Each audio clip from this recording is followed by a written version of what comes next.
Slam. A boy with a mop of blonde, unruly hair found himself smacking against a hard surface, bouncing off, and skidding against the concrete. The boy barely had time to feel tears well up in his eyes before he felt calloused appendages wrapping themselves around his throat, a rough hand hoisting him up from his previous position on the sidewalk. Red eyes widened, a choking and gargling noise coming from one Ketsuki Bakugo's throat as he attempted to desperately suck oxygen into his burning lungs. The impact had knocked the wind out of him, and with the hand wrapped around his throat, cutting off his air, he found his lungs to be desperately craving something he could no longer attain. The person who had picked up the child was still only a child himself, a boy around 12 with midnight raven hair, an angular face, and an averagely built body. "Where the fuck do you think you're going, brat?" he questioned aggressively, his hand tightening further around the young Bakugo's throat. Instead of panic or fear in the blonde boy's eyes, the black-haired offender only saw anger, those eyes quickly narrowing, and an aggressive growl escaping the blonde's throat. Distinctly, they both heard a small, panicked scream of "Kakin!" The older boy paid it no mind, but Bakugo quickly became angrier. He could handle this, but his timid best friend, Midoriya Izuku, couldn't. He didn't want his friend in the world of pain he was currently in. He raised both his hands up, aiming them at the offender's face. He flailed them madly in a desperate attempt to get himself free. His struggles only seemed to amuse the older boy, who laughed at his pathetic attempts. The blonde didn't know what overtook him. He raised a hand towards the black-haired boy's face, his hand deathly still as he let out a loud scream. "Die!" The sweat on his palms bubbled for a fraction of a second before violently exploding. Although the explosion didn't cause any severe damage to the older boy, the shock and the flash of light had been enough to concuss him, making him drop the blonde boy onto the floor, gripping his stinging eyes. "Kakin!" He heard that damn scream again, and the thudding of footsteps only got louder. He tilted his head back, watching his best friend sprint at his offender, his arm having changed, growing metallic, and gaining a texture that is only seen on rebar. The 4-year-old Midoriya slammed into the person who had assaulted his best friend, his hardened hand impacting painfully against the attacker's liver and making him double over in pain. "Let's go!" Izuku shouted at Bakugo, motioning for him in a panicked manner. Stunned not only by his display of a quirk but by Izuku's as well, it took him a minute to respond, but he quickly got to his feet, and the two boys quickly ran off before the older boy could recover. It had taken them a few minutes, but the pair eventually found their way to Izuku's home. They had not stopped running, terrified of the older boy catching up to them.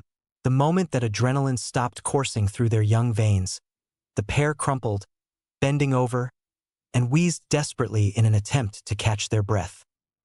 A few moments later, their labored breathing had slowed considerably, and Izuku was the first of them to break the silence. "Kakin, your quirk manifested," the curly-haired boy shouted with unrestrained excitement, his voice filled with glee for his friend. The blonde's chest puffed up in no small amount of pride, grinning at Izuku. "PSH, yours did too, and you're the one that managed to knock him on his ass." Midoriya paused, staring at his friend with a sense of awe. "I did." Bakugo merely rolled his eyes. Who would have thought that Deku, the biggest hero fanboy in existence, would not realize that he had finally taken the first step to achieve his dream, manifest his quirk. "Look at your arm, dumbass," he said, mirth filling his tone.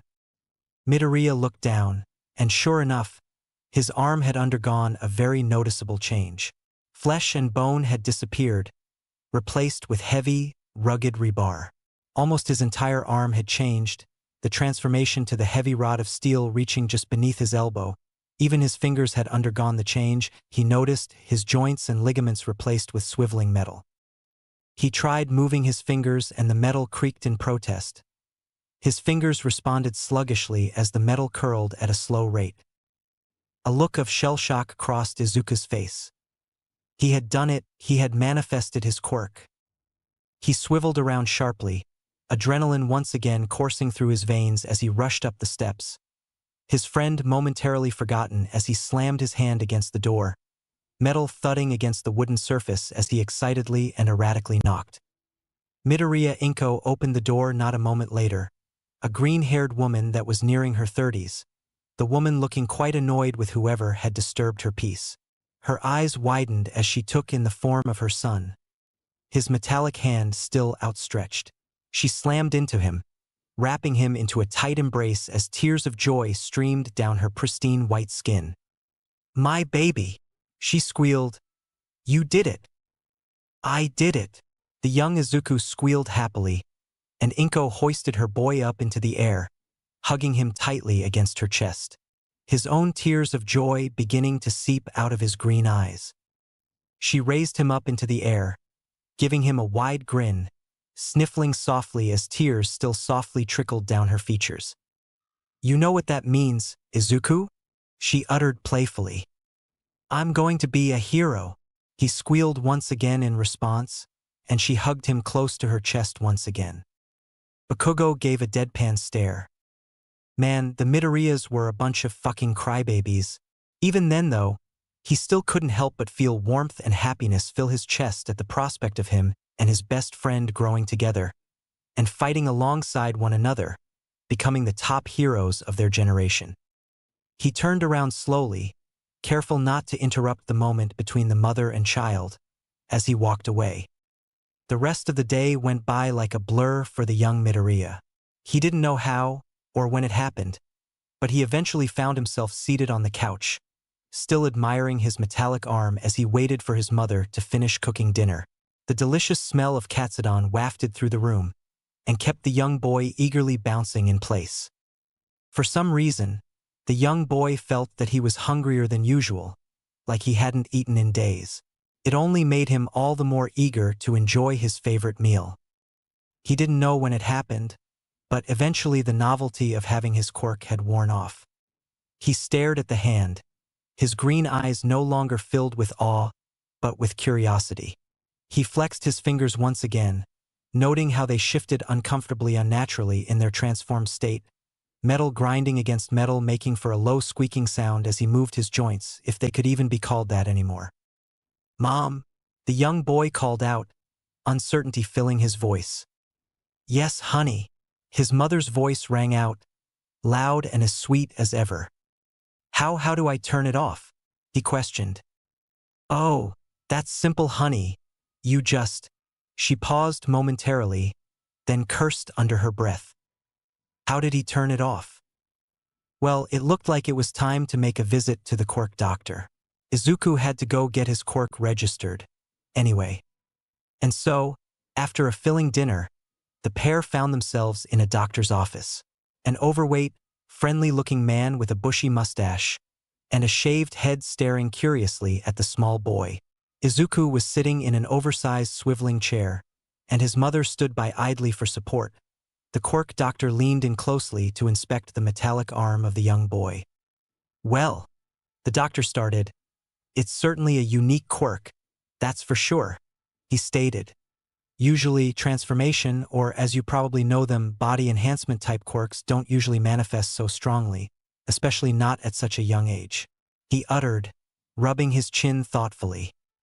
Izuku blushed at the praise, and his mother beamed at the doctor. His hand reached for a small clipboard laying atop his desk. The doctor peered over it once more. He hummed. "His quirk factor is rather high, which could explain how strongly it manifested. But from what I see, it's more than just a simple hardening quirk. Those require constant concentration to maintain. You seem to require that only at the preliminary stages.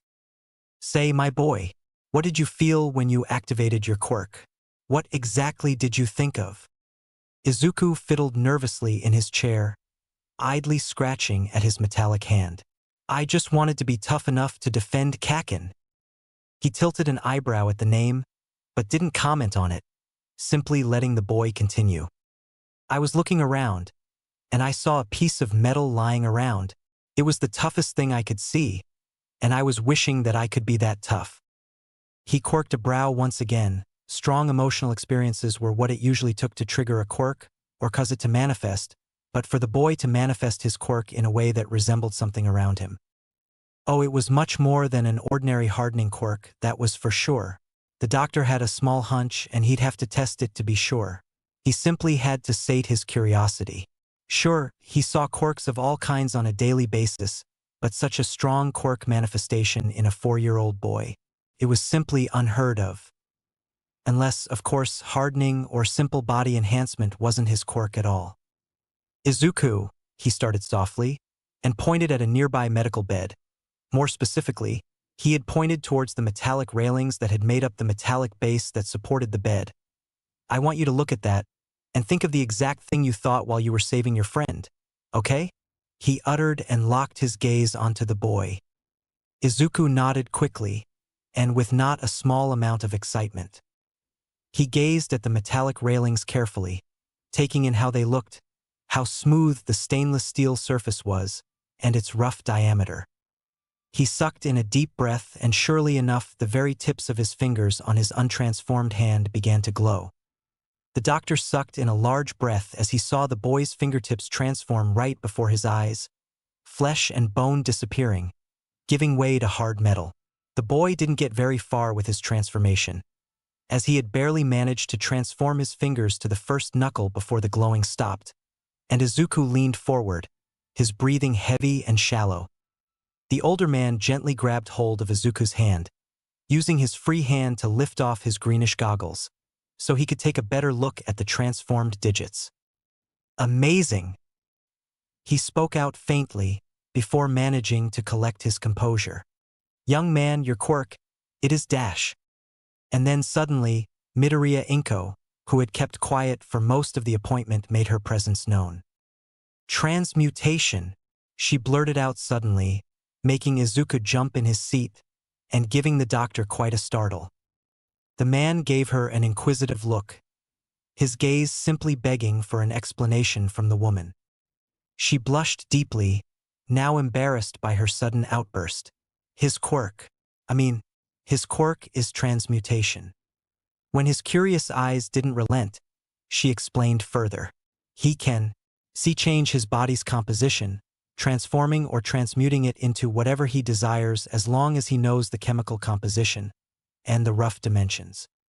The doctor gave her a blank look. And how do you know this exactly? Her cheeks reddened further, but she still spoke. Well, it was my husband's quirk, she uttered softly, as her eyes took on a nostalgic tone. Izuku looked at his mother in amazement, while the older man simply gave her a deadpan stare. And why didn't you mention any of this in the first place? He said, annoyance clear in his tone as he pinched the bridge of his nose. It didn't. She paused, trying to look for the right words to describe her point. My husband couldn't use it in the same way that Izuku had. The doctor nodded and she continued. He had to focus if he wanted to maintain the transformation, which is why he never got really far with it, but Izuku doesn't have to. That's why I thought a different enhancement quirk had mutated in him. He wasn't born with his arm looking like this, so it couldn't be a mutation quirk either. His eyes widened with a sense of curiosity. How do you know so much about quirks? My husband was. She bit down on her bottom lip nervously. He used to research quirks quite a bit, and when you spend so long around somebody like that, you sort of pick some things up, she said with a nervous chuckle. Why didn't you simply show the boy to your husband then? He asked, with genuine curiosity filling his tone. The doctor quickly cleared his throat when he saw the distant, hurt look in both of their eyes. Never mind, Dash, he said swiftly. Now, Izuku, he said, his tone filling with mirth and warmth once again. Since we now know what your quirk is, and we have a name for it, I think we're done here, he said, ruffling the boy's green curly hair. But doctor, the freckled boy whined, I don't know how to turn it off. Oh, well, in most cases with enhancement-type quirks, you simply have to relax your body and stop concentrating on that one spot. But, since your case is so unique, I'm going to wager that something so simple won't work. Try the opposite of what you had to do to manifest. So think about the fact that you're safe now, or that your task had been completed. Izuku breathed in sharply and closed his eyes, following what the doctor told him. With a bright glow, the metallic appendages had swiftly transmuted back to flesh and skin, almost instantly, in fact. The doctor smiled, settling the green goggles back over his eyes, staring as both Midoriyas had their chests puffed with pride as they slowly, but confidently strode their way out of his office. He sighed deeply as he sat back into his chair. Amazing Quirk, strange kid. I'm sure I'll see plenty of him in the future. He trailed off before leaning a hand over his intercom, fingering hovering right over the button that would send in his next patient. He stopped just short of pressing the button, his hand instead moving to grasp the clipboard once again. He swiftly produced a pen, jotting a few small notes at the bottom of the page. He'd have to ask the receptionist to mail this to the Midoriya family. However small a role he could play, he wanted to help the child grow. The boy was brought to him from the moment he could speak, and ever since then, Izuku had wanted to be a hero. It might have been too early to tell, but the sheer determination, the sheer will in his eyes. Izuku would grow to accomplish great things, that much he was sure of. A small blonde boy found himself at the familiar front steps of his friend's home. He jumped up the steps quickly, as he did every day, and practically slammed his fist against the door, abusing the wooden barrier that had kept his friend from him. "Coming!" He heard a feminine voice call out, and not a few seconds later, the door opened to reveal a disheveled-looking Inko, her hair looking much more messy than usual. The stained apron around her waist told Bakugo that he had probably pulled the woman away while she was cooking breakfast. Her face brightened upon seeing the small boy. "Hey, Baku-chan." She smiled warmly, leaning over and ruffling his hair. He didn't allow anybody to touch his hair or invade his comfort zone. Not even his relatives got away with that. But Inko Obasan simply radiated warmth, everything from the kind smile on her face to the way she gently, but affectionately held him. It made him feel, well, nice. He'd let her touch him, he decided, but only this one time. Of course, he made the same decision every single day, but that was besides the point. "Izu-chan is inside," she exclaimed, her voice carrying the same warmth that her smile held. Her bright smile was suddenly replaced with worry, as she started to fuss over the small boy. "Are you hungry?" she questioned. "I was just in the middle of making breakfast." Was he hungry? Yes. He was so excited about the fact of playing together with Izuku using their quirks that he had completely forgotten all about breakfast. Was he about to tell her, though? Hell no. "I already ate," he lied, and she didn't believe him one bit. "Bakugo," she said, disappointment marring her voice. He sighed and spoke through gritted teeth. "Fine." Immediately, her expression of worry was wiped away, replaced with a happy, mirthful smile. "Come on in." Well, Bakugo decided inwardly Izuku looks like death. The small boy deep, dark bags under both of his eyes, his hair was more of a mess than normal, and he looked pale, unusually so. Not to mention, he seemed to be staring off into the distance, his eyes unfocused and hazy. Bakugo could even swear that he looked thinner than he was yesterday. "What happened to you?" he asked in a blunt manner. "Oh," Izuku's eyes lit up in recognition. "Hey, Kaken. I've literally been staring at you for the last 5 minutes hoping that you'd notice me. What happened?" "Well, since I manifested my quirk yesterday, I had been trying all night to summon it, but it takes ages just to get my fingertips transformed, and even then it takes a lot out of me. So I went online and started researching quirks, and the different things that they do, particularly enhancement quirks and how they work.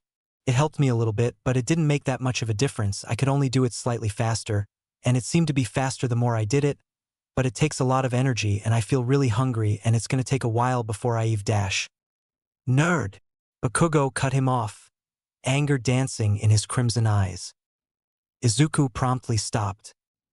"You're mumbling. Again." Izuku blushed in response, Even the redness of his cheeks seemed to be rather pale. He raised a hand to his hair, scratching at it sheepishly. "Sorry, you know how I get." "Repeat, slower," Katsuki demanded. "I spent all night trying to practice my quirk and didn't sleep." Bakugo threw both of his hands in the air in frustration. "Why couldn't you say that in the first place?" Didn't you?" Izuku stuttered. "Didn't I what?" Bakugo snapped. "Practice your quirk." "No? And you want to be a hero? Idiot." "What did you say? Deku?" "You can't be a hero without practice, Bakugio." "I'll show you, Deku." He extended his palm out, aiming it in Izuku's direction, and immediately, the sweat on his palms began to bubble. Izuku immediately extended a fist in front of him, the tips of his fingers beginning to glow. "Boys, breakfast is ready," shouted Inko from the kitchen, immediately causing both boys to halt as their stomachs growled in unison. They both narrowed their eyes at each other and each extended an accusing finger. Later, they both hissed and swiftly made their way to the kitchen. A few years later, he could feel his heart beating harshly in his chest as he was inched closer and closer to his destination. His veins throbbed painfully in his neck. As eager as he was, Izuku was also very nervous. His birthday presents were never required this much preparation, but his mother deemed it appropriate to blindfold him before leading him to his present, which meant that it was probably something very special. He resisted the urge to raise a hand up and rip the black fabric away from his eyes, but he didn't want to anger his mother. After all, she had insisted on him wearing it. Inko had led him only a few steps from the living room before he accidentally slammed his foot against something. A wooden step. His excitement, however, far outweighed the pain, and he so much as flinch. His mother let out a hurried apology, excitement still palpable in her tone even as she tried to seem as apologetic as possible. She was probably just as excited as he was. He was led up the steps with minimal incidents afterwards, and a few moments later, he felt his mother's grip tighten on his shoulder. He halted in his tracks. He heard the distinctive sound of metal clicking against metal, a sound he had grown quite accustomed to from practicing and working on his quirk so often. He heard his mother fumble with what he only assumed were keys. His hunch was quickly proven correct as he heard the click of a door being unlocked. His mother pushed on his shoulder again, and he was hurriedly pushed inside the room. He heard his mother suck in a deep breath before the blindfold was all but yanked from his young eyes. Before him lay what could only be called a treasure trove to the young Midoriya. It was a medium-sized room, one which he had never entered before. There was a large mahogany desk on the opposite side of the room, the desk still lined with papers, books, and a few notebooks, a well-decorated fountain pen, and a small metallic ink holder that had dried long ago. Mahogany bookshelves lined the walls of the room. There were 4 in total. The 2 on the right-hand side were filled with books of all shapes and sizes, while the ones on the left-hand side were lined with small notebooks. The room hadn't been used in many years, but still held a pristine sheen to it. His mother had, after all, religiously cleaned and upheld the room even in his father's absence. However, he had never examined the contents of the room itself. The green-haired boy hurried over, curious to see just what his father had lined his shelves with. Much to his surprise and his excitement, the books were all related to a singular subject: quirks. Izuku's eyes were practically glowing as he gazed over the titles of the books. Quirk Theory, Quirks in Biology, were some of the ones he first laid eyes on. They looked fairly new, and he quickly saw some older, leather-bound books that had to be decades old. Quirks, the first major step in human evolution. He could barely contain his excitement, bouncing in place as he went to the mahogany desk, picking up the small stack of notebooks that were atop it and flipping through the titles. Quirk Theory and Quirk Analysis number 32 were at the very top of the stack. He squealed in glee. That was just like his hero analysis notebooks. A warmth flooded through his chest as he realized he had inherited some of his father's traits. His mother didn't mention his father often, only that he worked somewhere far and safe. She had likened him to his father on more than one occasion, claiming that he had inherited not only his father's eyes, but his analytical skills and his intelligence as well. He shook his head before that train of thought went on for any longer. His father was a touchy subject for him. He focused on the notebooks once more. Some of them had all-encompassing titles like Enhancement Quirks Number 9, but some quirks were notable or even complex enough to get their notebook. He found only 4 such examples on the stack that had occupied his father's desk. The first notebook was titled Quirk Void. Young Green Eyes widened at that, his mind drifting through all the possibilities of what a quirk like that could do. The second one was labeled Quirk One for All. He chuckled at that. Its name was rather cheesy, but noble. Almost something like his favorite hero All Might would exclaim. He would definitely have to give that one a read later, he decided. The third was simply called Quirk Creation. Izuku blanched. If that quirk did what he thought it did, then he was a little bit jealous. He was tempted to flip that one open right then and there, but the notebook right beneath it had gotten his attention. It read, Quirk Transmutation, his quirk. He grinned in excitement, turning to his mother and giving her a bright smile. She returned his grin as she saw the title of the notebook. Happy 8th birthday, Izuchan, she said happily, as tears began to form in her eyes. He turned to his mother, practically leaping at her and enveloping her in the tightest hug his young frame could muster. After a few minutes of hugging and crying, they were midoriya's after all. His mother had decided to leave him alone in his father's study, and the boy moved to the large, black leather chair with a bounce in his step. He slipped into it carefully, the notebook being tightly hugged to his chest as he did so. He softly laid the notebook on the surface of the mahogany desk. He handled the notebook as carefully as he could, treating it as if it would shatter if he happened to simply brush against it too harshly. With a gentle finger, he flipped the notebook open, quickly glancing over and beginning to read the first page of the book. The very center of the first line simply read, Transmutation. Izuku paused briefly, admiring just how unique his father's handwriting seemed to be.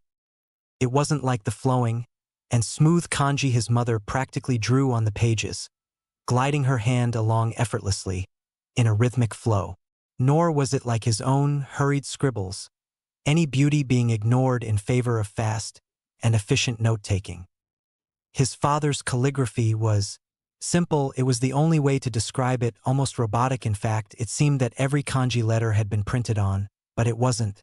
He could see the small imperfections that dotted the notebook, a streak from the fountain pen running out of ink, a few droplets of dark liquid smearing the page after a hasty refill. Almost instinctively, he could pick up the small flaws and analyze them like no one else could. He blushed, embarrassed, even with those small faults. His father's handwriting was polished to near perfection, a far cry from his own hurried scribbles, understandable to only his own eyes. Origin: an offshoot of the Quirk creation of the Yaoyorozu bloodline. Conceived when a male with the creation quirk had intermingled with a female with the quirk hue shift. Izuku's eyes gleamed. Wow! He breathed out softly. So his father was a Yaoyorozu? It was certainly an interesting revelation, but he could somewhat see it, understand it. The Yaoyorozu were as renowned for their intelligence as they were for their vast wealth. The young boy knew about them, of course. His obsession with heroes and quirks alike had made sure of that. While certainly not a lot of the Yaoyorozu bloodline had opted to become heroes, but the ones that did stuck out as some of the very best, being indispensable in both combat and rescue situations. It filled him with a certain sense of pride, knowing that he belonged to a family of heroes. The quirk hue shift allowed the user to shift minor things about their appearance, mostly limited to the color of the hair, eyes, nails, and skin. The quirk also requires constant focus and metabolization to maintain. The quirks manage to mutate and merge together in the offspring, limiting the effect of creation to the user's own body, with the downside of needing constant focus being inherited. The green-haired boy's eyebrows quirked up curiously. Something didn't sound right. He didn't have to focus on maintaining his quirk. He only had to when he was transmuting a part of his body. Maybe his quirk had mutated? It was very unlikely, but it wasn't impossible. Quirks mutated and got better as they passed from generation to generation, growing more complex and more difficult to control in the process. The Yaoyorozu family and the Todoroki family were proof of that. Long ago, the famous creation quirk had been limited to creating hunks of unrefined or from the body. The Todoroki family came from similarly humble beginnings. It was hard to imagine that Endeavor's quirk had mutated from a simple fire-breathing quirk 6 or so generations ago. But quirk evolution took time, and it wasn't like his quirk had evolved completely differently from his father's. It was more like a different version of the same power. He broke his train of thought, choosing to press on with reading. Details, transmutation, allows the user to transform their own body into anything they desire, but much like the originating quirk. Creation, the transformation is limited to non-organic material. That made sense. Izuku thought at least he wouldn't have to worry about accidentally growing a second head. The quirk, also much like creation, requires the user to know the exact chemical makeup of an object to be able to transmute it. He knew that much already. After all, he had spent countless nights reading up on the composition of different materials, mostly metals, and experimenting with his ability to transmute. This re-engineers the body's fat cells, consuming them in the process, and requires constant focus and metabolization to maintain. Izuku perked up. There were some obvious differences between his father's quirk and his own, but they were essentially the same power. It seemed that he was going to have to make a few notes of his own, but he dared not ruin his father's well-organized and neatly written notebook with his own messy and rushed kanji. Instead, the young boy slipped out of the leather chair and hurriedly skipped out of the room. He dashed back a few moments later, a plain notebook in one hand and an All Might pencil in the other. His hand was shaking as he extended the pencil towards the cover, but for once, he wasn't shaking from fear or nervousness. He was shaking from excitement. He brought the graphite tip of the pencil against the cover paper and began to slowly and carefully write out the title of his own quirk analysis notebook. Transmutation, version 2-inch. He decided that it would be a fitting title. It was simple yet effective, at least to his 8-year-old mind. Before he began scribbling his notes in the fresh notebook, he picked up his father's book once more, picking up where he left off. The transmutation process consumes more time and more energy the more complex the object is, taking up to a few seconds for a complex creation. The time it takes to transmute an appendage is not too noteworthy, but could work against the user's benefit if suddenly confronted with combat. The green-haired boy frowned. That was yet another difference that he noticed almost immediately. His father took seconds to transmute something complex, while it took him minutes and most of his energy to simply transmute one of his arms into hard metal. Sure, it stayed that way when it was done, and he didn't need to dwell on it any further after that, but he was still jealous of his father's efficiency and speed. Another difference I have to write down, he mumbled to himself absent-mindedly. The transmutation quirk is quite versatile, allowing the user to mimic other quirks, copying their abilities in a more mechanized fashion. A speed-enhancing quirk could be mimicked by integrating a booster into an appendage, and likewise a hardening quirk could be mimicked by transmuting metal subdermally, allowing the skin to be much harder than it normally is. Izuku's gaze turned curious. Hardening? Like the pro-hero Crimson Riot? He already knew how useful hardening a limb could be.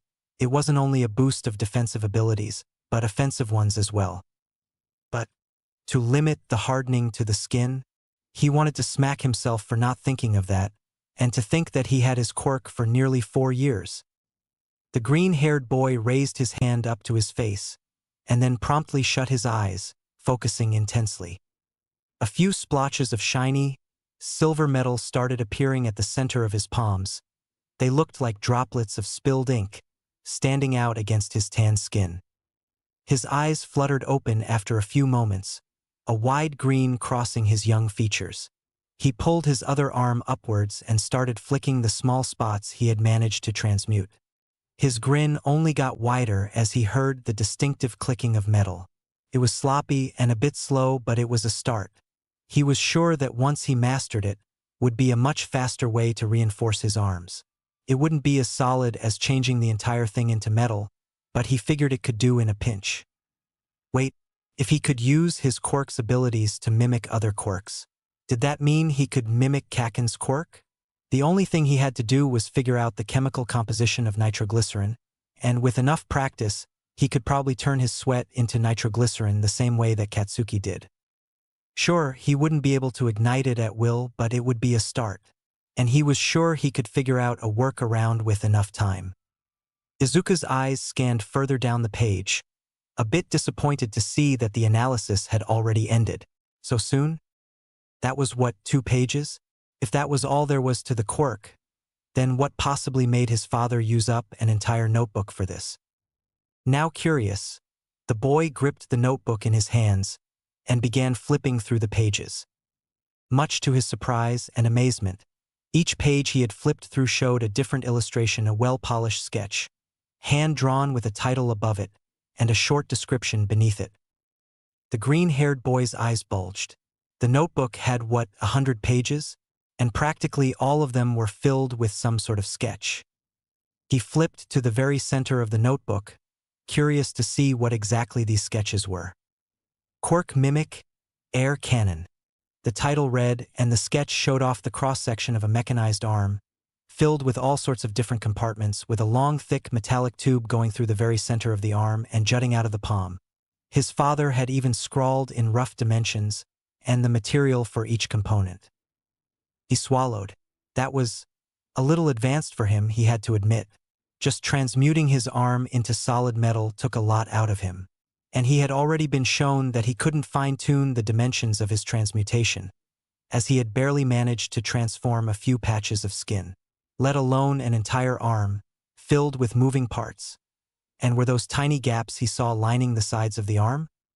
But still, just the prospect of him being able to eventually achieve something like that made him bounce eagerly in his seat once again.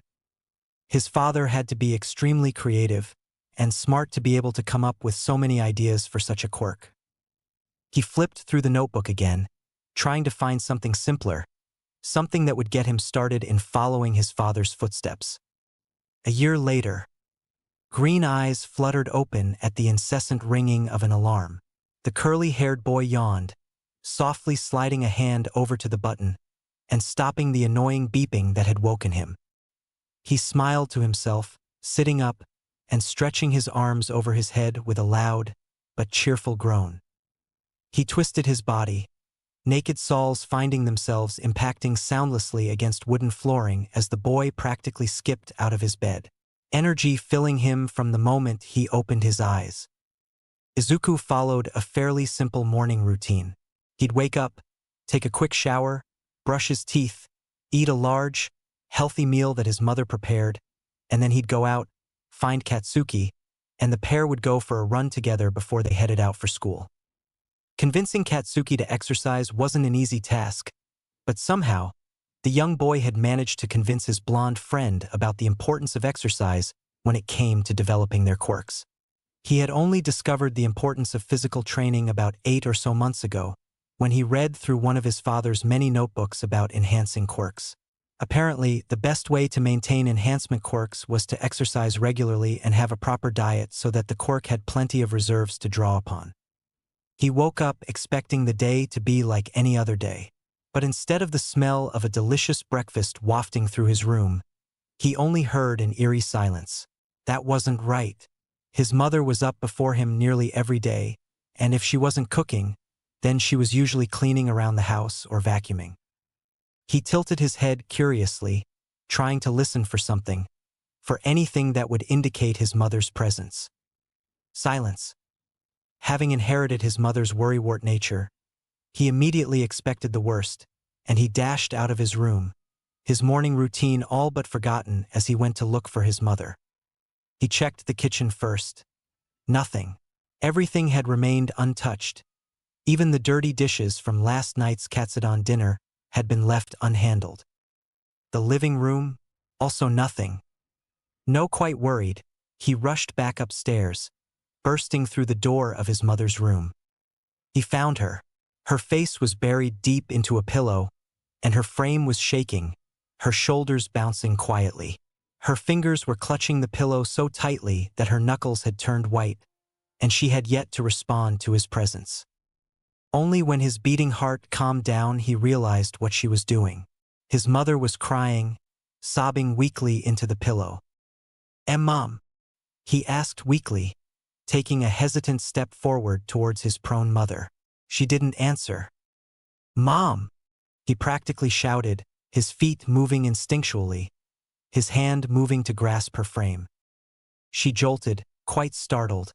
She looked up at him, her eyes puffy and red from all the crying, and her nose runny. Seeing him must have awakened something, because soon enough, tears started running down her face once again.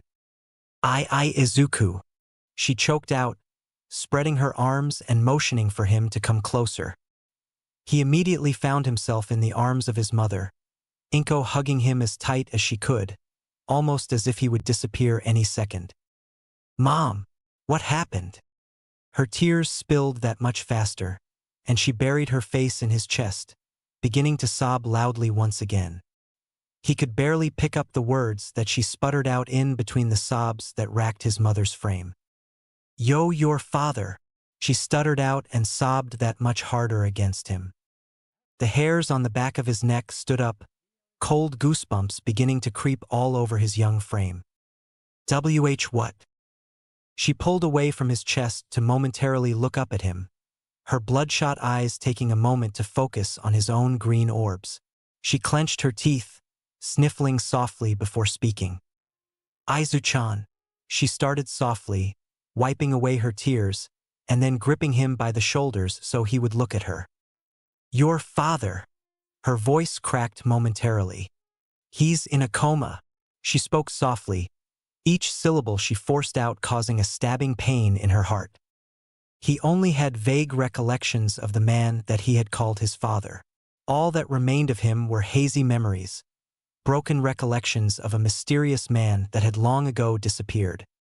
There was one memory in particular that he had clung to. He was young, maybe 3 years old or so, bouncing excitedly in his father's lap, his mother's laughter echoing throughout the room. He remembered kindness, warmness emanating from the man, even if the details and the structure of his face had been lost to time.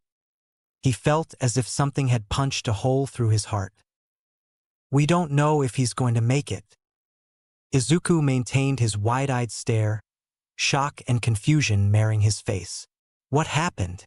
he asked again, his voice cracking just like his mother's voice had not a moment ago. She trailed off, biting down on her bottom lip, tears welling up in her eyes again. Guilt pooled up in her eyes. She couldn't keep the secret from him, not any longer. He was fighting a hero, and he lost. The hurt expression in the boy's eyes hurt his mother deeply, and the faint tears prickling at the edge of his vision made her own rise to the surface again. "Why?" he asked, clearly hurt. Why had a hero taken his father from him? What had his father possibly done to warrant such an attack? Inko visibly choked up from his question. He. She could barely formulate words. She knew what was coming would possibly break her son. But he had to know, the truth couldn't be kept to him. Not when he was now beginning to mature. "He's a villain," she uttered. Izuku's blood ran cold. It didn't make any sense. The man his mother had spoken so fondly of? A villain. The man who had gave him life? A villain. The man who he admired and hoped to be like? A villain. The words echoed throughout his head like a mantra. Villain. He had spent countless hours obsessing over this man's research and quirk analysis. This villain's research. His quirk, the quirk of a villain. The thought made him sick. It disgusted Izuku to know that he had been born with villainous blood in his veins. His mind rushed through a plethora of different emotions, sadness, rejection, but mostly Anger. He was angry at his father for so many things, but mostly he was angry at himself. To obsess and chase behind the shadow of a villain when he called All Might his idol? He shook his head bitterly. It had been a few weeks since his mother broke the news, and he hadn't stepped in his father's study since then. Of course, he had already gotten most of the use out of that room, out of his father's notebooks. He had memorized each of his father's in-depth transmutations, everything from telescoping limbs to the advanced air cannon he had stumbled upon. Of course, he didn't have the precise control that was required to transmute most of the sketches in that notebook. And now, with the latest revelation about his father, he didn't think he wanted to. He wanted to distance himself as far as possible from that man, that villain. In his efforts, he found himself standing outside a fairly sized gadget shop that catered to heroes. The sign, constructed with a bright, neon pink glow-red, Hatsum's babies. He had figured out the fact that he could, in theory, copy gadgets only a few months prior. But he had completely ignored that idea in favor of obsessively studying from his father's notebooks. Why did he need to copy gadgets when he had what was essentially a mechanical encyclopedia at home? Izuku steadied himself with a deep breath, and he pushed the door open. Immediately, he was greeted with a loud, chirpy tone. "Welcome to Hatsum's babies," she practically sung, and Izuku's eyes immediately went to hers. She was a middle-aged woman, about his mother's age. The way she looked was interesting. She had bright pink hair, almost matching the neon sign outside in its intensity. It was in a moderate state of dishevelment, as was the rest of her outfit. A set of deep brown goggles decorated her forehead. A much too cheery smile was etched onto her face, and her yellow irises were looking at Izuku with a large amount of interest. She absent-mindedly moved a hand across her abdomen, smoothing out the heavy-looking blacksmith apron she had on. Izuku blushed nervously under her intense stare, shyly moving himself towards the counter, his trademark red sneakers shuffling together awkwardly. Hi, he stuttered out. He had mostly squashed out the habit of stuttering, but meeting new people still made the green-haired boy nervous. "Welcome," the woman chirped cheerily again, motioning him to come closer. "So, how can I help you? Are you, He paused, looking up at her expectantly. "The owner," she practically sang. "Yes, and the main gadget creator here," she announced proudly, her chest puffing up in pride. He shook his head, and his head craned down to his feet, the boy brushing his red sneakers together a bit awkwardly. Are you looking for any assistance?" He suddenly blurted out, the smallest bit of stutter beginning his sentence. That she didn't expect, as evidenced by the fact her eyebrows rose so high that they seemed to go past her goggles. Hatsum Aiko wasn't really expecting anything like that out of the boy. Children were a rare sight in her shop, and most of the ones that came in just wanted to see the cool gadgets she made. Not that there was anything wrong with that. She happily and proudly sated their curiosity every time. But for a boy that looked younger than her daughter to ask to assist her around the shop? She wanted to say yes, but doubt quickly plagued her mind. Why did he want to help her, exactly? Children as young as him, except her own daughter, of course, were rarely interested in the process of manufacturing support items, and even less aspired to create said support items. So what had driven the child to come to her? "Why?"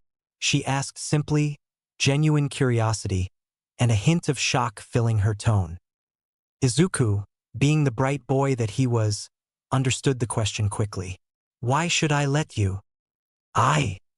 He began, trying to formulate the proper response that would get her to agree to mentor him in creating gadgets. Seeing as he couldn't come up with one though, he let out an exasperated sigh and simply held his arm up high, his palm clear in her view. Swiftly, the tips of his fingers began to glow, and the look of curiosity that occupied the pink-haired woman's face turned into fascination, her pupils dilating and shrinking as she stared at what she only assumed to be an enhancement quirk. It took a few minutes of straining, but not once had the woman broken her gaze away from his hand, staring at it intently as he slowly, but surely transmuted the appendage. What stood before Aiko was, well, it was still a hand. But flesh and skin had disappeared, instead being replaced with shiny, silver metal. It wasn't a simple enhancement quirk. She could see it as her quirk allowed her to zoom in and take in the intricate details of the transformation. The dimensions of his fingers had changed ever so slightly. His knuckles and his joints, however, changed completely. Being replaced with metallic joints, complete with moving components, the boy seemed to move his mechanical fingers as naturally as he moved his human ones. A large grin crossed her face. "It's my quirk," he muttered, blushing under her intense gaze. "I can transform my body into anything mechanical, as long as I know how it's made." He explained simply, and the euphoric look in the older woman's eyes scared him a little bit. Was this a mistake? Hatsam's mind was rushing through hundreds of thoughts. She squealed, "Oh, the possibilities!" She yelled internally. If his quirk worked like she assumed, she was going to have a lot of fun with him. He already showed a good understanding of mechanics, so she wouldn't have to teach him that. They needed to get started right away. Ome was going to have a field day with him. He was practically the perfect subject for gadget experimentation. Her head snapped around so fast that Izuku thought she had broken her neck. "May!" she yelled out to the back of the shop. What she got in response was an explosion, a rather loud explosion, and a plume of smoke shooting out of the small door that led to the back room. "Coming!" he heard a young voice call back. A few seconds later, a girl his age came out of the room, covered from head to toe in soot, and dear God, was her hair on fire? The miniature version of the handsome woman quickly brushed a hand to her hair, putting out the beginnings of a fire brewing atop her head. She giggled to herself, slipping the goggles up off her eyes, and gazing intensely at Izuku. Aiko turned back around, waving a hand towards his direction. "Meet your new partner." The girl squealed just like her mother had and ran up to him. She had practically thrown herself at him, wrapping firm arms around his frame. "Hello, new best friend," she exclaimed loudly, excitement palpable in her tone. Izuku smiled to himself as he had his breath squeezed out of his chest from the force of the hug. Well, this didn't go as bad as he expected. The following day, Izuku wheezed softly as he attempted to push himself off the floor once more, his forearms and biceps burning painfully as he performed his 20th push-up. He failed to lift himself completely off the floor and collapsed in a small heap. Even with his failure, he still felt a sense of pride filling his chest. A few months prior, he could do no more than 2 before collapsing, and now he could do almost 10 times that amount. It had been slow, but he knew he was improving. Exercise, he found out, was a very important part of maintaining his quirk. And that wasn't only limited to running. He had to get core muscles stronger, his arms stronger, and his legs stronger as well. It hadn't been apparent in the beginning, but the transmutation of flesh to metal came with the added weight he needed to carry. He hadn't noticed at first, only being capable of small patches of skin, or his whole hand if he had a lot of free time on his hands. It was only when he began experimenting with sturdier, denser metals he realized that he actually had to carry that weight around. Especially if he was going to start using his quirk like he desired. Izuku let out a small sigh. He needed to stop mumbling and trailing off. He had almost missed breakfast. He didn't want Katsuki to be pissed at him again because he was a few minutes late to what had become a routine run in the morning. He quickly ran down the steps, jumping down the last 2 steps, the delicious smell of his mother's breakfast luring him to the kitchen like it did every day. His mother had prepared what could only be described as a feast. She had been making those ever since she had gotten the doctor's note about his increased metabolism. How Izuku had to maintain a higher caloric intake than his peers to keep his quirks use efficient. Ever since then, his mother went all out with breakfasts. Boiled eggs, grilled fish, a large amount of vegetables, and a healthy bowl of rice had been his normal breakfast for a few years now, and surprisingly, he finished all of it almost every single day. The doctor was right. Ever since he had started those large, healthy breakfasts, his transmutation speed had gotten faster, and his creations were more solid than before. He quickly stepped into his trademark red sneakers and gave his mother a small kiss on the forehead before he headed outside. She gave him a loving smile and handed him 2 water bottles. A large one that was filled to the brim with icy water, and another smaller one that was filled to the brim with raw honey. Yes, honey. Somehow, his mother had found that stuffing his lunch bag with a bottle full of honey had kept those random dizzy spells that he had before at bay. Apparently, his blood sugar got low often, and he needed to constantly keep it topped off by drinking raw honey. Yes, a lot of other people thought that he was insane when he brought a water bottle filled with honey to school. But he couldn't help it. His use of his quirk was practically constant. If he wasn't actively trying to practice with it, then he was passively changing his skin to metal, reverting it back, and then transmuting it back to metal underneath his long-sleeved school uniform. He wanted the process of transmutation to be as easy to him as breathing, and it was certainly becoming that way from the intensive way he threw himself into practicing it. In a way, he was a bit jealous of Katsuki. His quirk was really simple to use. He only had to oxidize his sweat and bam, explosions. It wasn't that it was just simple to use, it was really powerful too. And all he had to do to use it was to sweat. It was a little bit unfair in Izuku's mind, that coupled with the fact that Katsuki had already figured out that he could use his explosions to launch himself short distances, it made Izuku a tiny bit jealous. The boy was 9 and he was able to use it not only offensively, but defensively as well. He had helped Katsuki come up with Stun Grenade, a weak explosive blast that caused a bright flash of light and blinded his enemies for a few short moments. He could do all that, and Izuku was damn near sure he hadn't actively pursued training his quirk once. It was already perfect, as he said. Meanwhile, Izuku practiced his quirk all day, every day, and all he had to show for it so far was a slow transmutation. He could make his entire arm robotic, and he had a tiny bit of progress with turning his skin metallic, but that was about it. For all the progress that he had made, he still had quite a way to go. But he'd do it, he was determined. He wanted to be a hero, and nothing would stop him.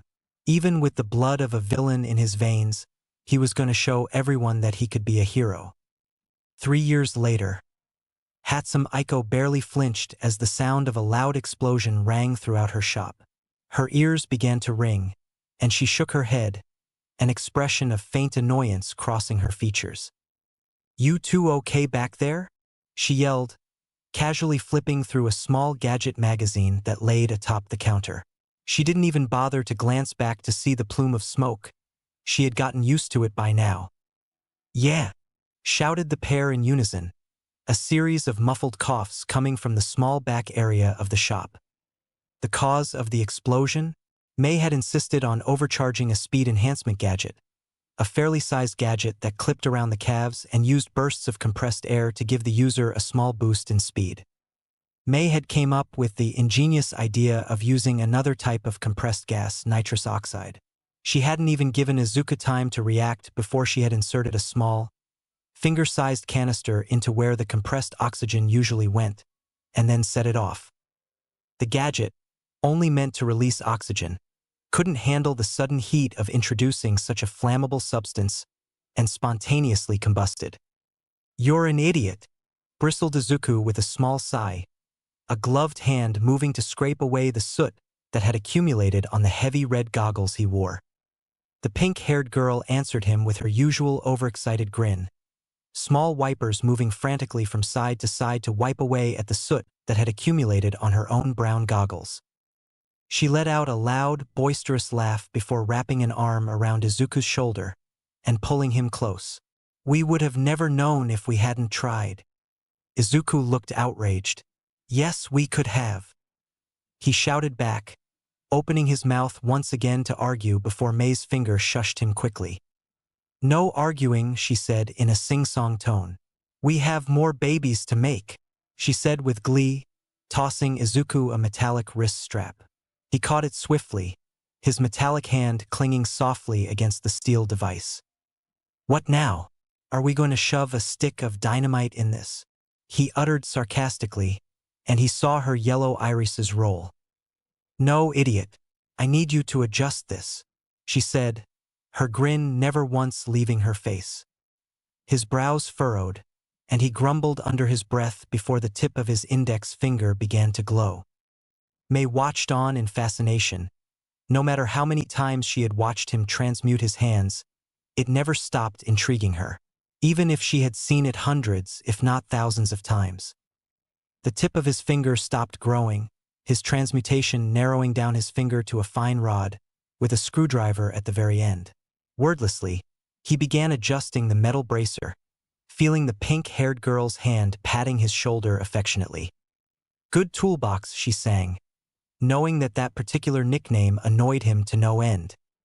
As much as May got on his nerves, and she did it often, he could honestly say she had become one of his best friends, and an invaluable partner over the years. The pair spent a few more hours tinkering with, thankfully, no more incidents. Izuku's theoretical knowledge and constant research, coupled with May's creativity and hands-on experience, made them quite the productive pair. A few years ago, Izuku could barely hold a gadget properly. Now he had the expertise to properly deconstruct and then reconstruct any of the gadgets in Hatsam's shop in just a few short minutes. He still didn't have enough experience for Aiko to allow him to repair the broken or damaged gadgets that pro heroes brought in, but she was kind enough to give him an in-depth explanation about each and every mechanical part and how to repair it if it was damaged. Time usually passed quickly whenever him and May worked together, and today was no exception before either of them realized. Aiko was closing down the shop, and Izuku sadly had to bid the mother and daughter pair farewell before he left. The following day, two boys stood on opposite ends of a fairly large-sized tatami mat, an elder man standing between them, grasping a large, well-used bow staff in his hand. The man was dressed in a traditional, loose-fitting kimono, the threads as black as his piercing eyes. His head didn't hold a single lock of hair, but the man more than made up for it with the thick beard that dangled from his chin, coming to a point right past his collar. He toyed with the hairs of his beard thoughtfully, glancing between the blonde and the green-haired boy. Seeing each of them tense their body in readiness for combat, he quickly tapped the bow staff on the floor once, and then stepped back, watching the pair with an experienced, analytical eye. Katsuki lunged forward, going into a full-on sprint to close the distance between them. Izuku simply made a few strides towards the center, knowing full well that the blonde would come at him in the same way he had every time the pair fought. He sidestepped the right overhead fist that came his way and responded with an open palm strike to Katsuki's stomach. The blonde didn't as much as flinch, spinning around his axis, and quickly performing a roundhouse kick that stung Izuku's palms as he blocked it, his body being lurched backwards from the impact of the strike. True to his nature, Katsuki stepped forward once again. Before Izuku could so much as recover, he spun around again, using the spinning to gain momentum as he aimed another roundhouse kick at Izuku's face. Instead of blocking like he had before, he instead tilted his body backwards, a leg quickly moving and sweeping Katsuki's leg from beneath him. He cursed as Katsuki landed on his hands and launched himself backwards with a small roll. The pair grinned at one another as they each took their respective stances, sidestepping slowly as they moved around each other in a circle. Surprisingly, it was Izuku who took the initiative this time. He moved forward and jumped. Taking a note out of Katsuki's book, he spun around his axis and delivered a painful roundhouse kick directly to the blonde's face. Katsuki had been so surprised that Deku out of all people took the initiative to attack that he had completely forgotten to block or move out of the way. He watched in fascination as Izuku's heel slammed into his cheek and sent him barreling towards the floor. Their old mentor let out a small whistle at the boldness of that move, also surprised at the fact that it had worked. "Fucking nerd," Katsuki growled out loudly. He leaned back so that all of his weight was focused on his back, before lurching his body forward and kipping up. Even though his cheek stung and his vision was still swimming, he still lunged forward. After all, he had an amazing amount of pain tolerance from using his quirk.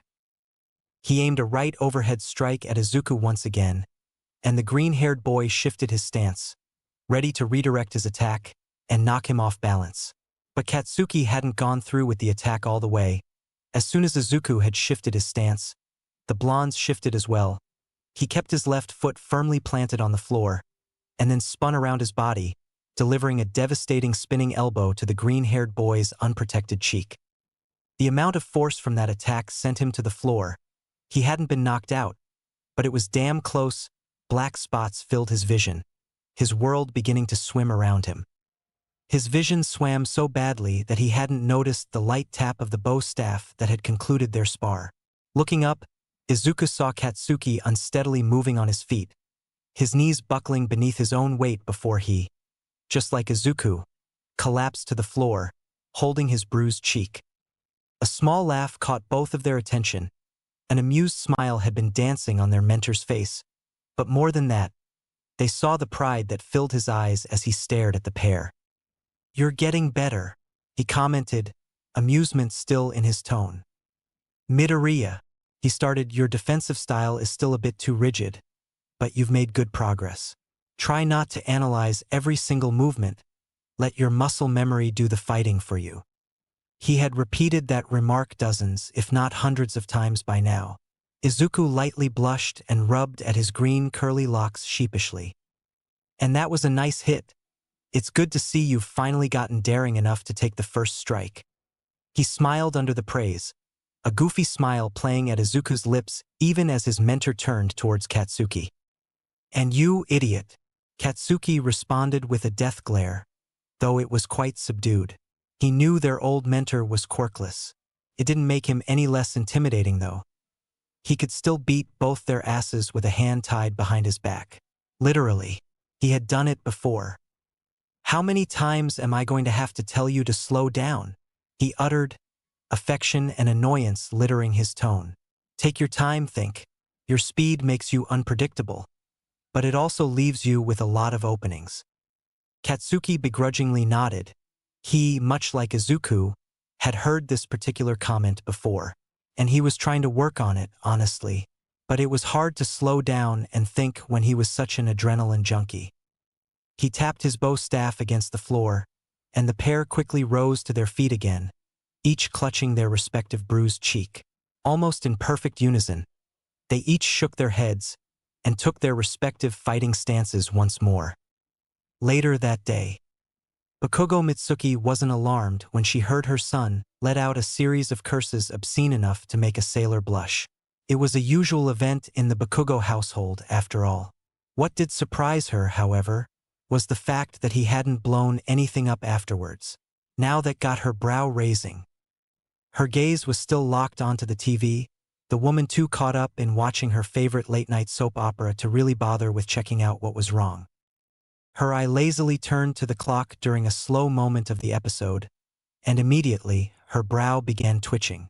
What in the ever-loving fuck had caused her son to start shouting at 1:30 in the fucking morning? That little shit better not have started sleep-talking. The last thing she needed was to wake up at 3 in the morning to her son screaming about murdering sheep in his sleep. She fumed. Had he woken Izuku too? The boy was staying over. The vein on her forehead only bulged that much larger when she realized the boy probably woke up his father. The last thing that her husband needed was Katsuki shouting his ears off while he had a long day of work ahead. She slipped off of the couch, slipping on her favorite pair of pink, fuzzy slippers, and angrily starting to make her way to her son's room. Her television left blaring and forgotten. Angrily, she stomped her way up the steps, her feet thudding loudly against the wooden paneling. If Katsuki didn't wake his father up, she was sure that she was going to, by this point. She raised a slipper-covered foot up, and then kicked her son's door open with a resounding slam. She opened her mouth to shout curses at her son as she usually did, but just how focused he seemed to throw her off guard. Katsuki was occupying himself with a pencil and a sketchbook, and seeing as they had All Might plastered all over them, they were probably Izuku's. She watched as her son angrily scribbled something and then tore the page from the notebook, shoving it in Izuku's face. Only when the green-haired boy pointed towards her direction did Katsuki finally notice his mother had barged in. A vein bulged in his forehead, and he turned to her. "The fuck you want, old hag?" He threw his hands out in front of him, pointing to the massive mound of crumpled-up papers and 2 notebooks that read Hero Costume. Oh, so the little shits were making their hero costumes. Eh? Mitsuki couldn't help but feel somewhat excited at the prospect.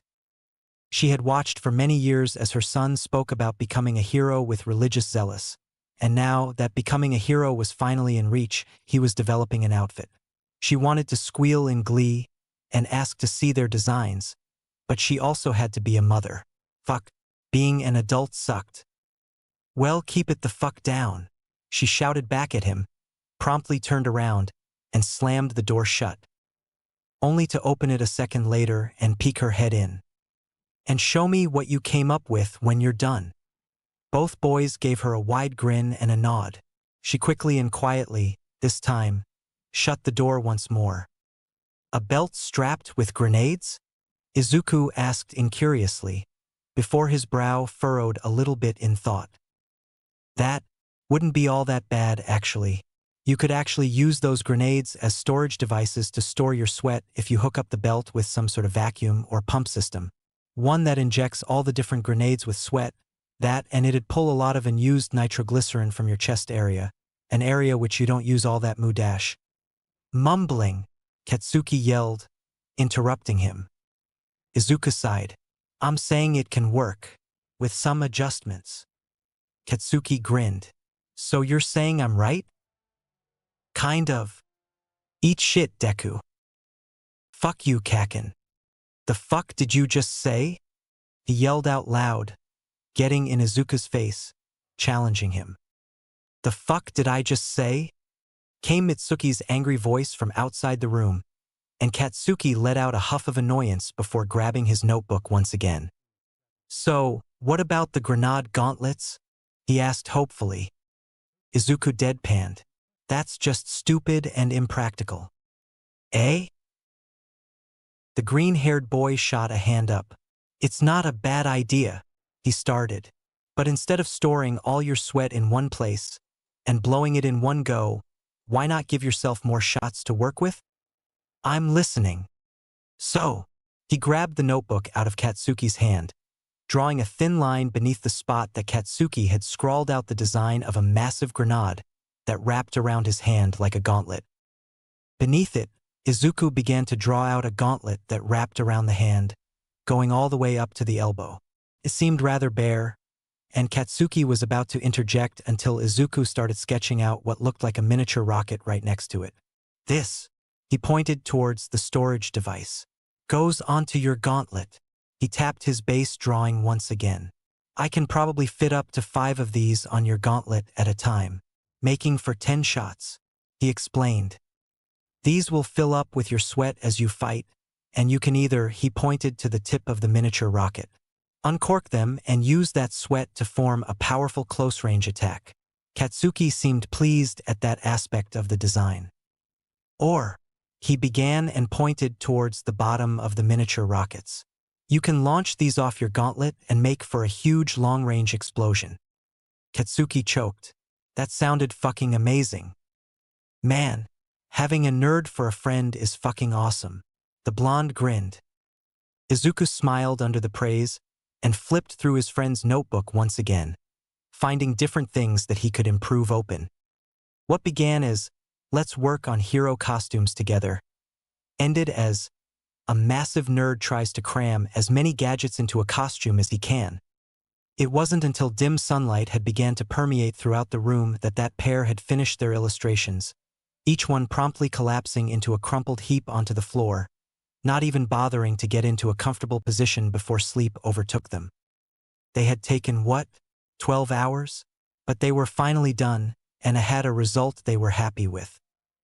2 years later, Izuku was distracted, a rough, calloused hand wrapped carefully around a pencil, moving in slow, careful strokes as he sketched out yet another design for a transmutation.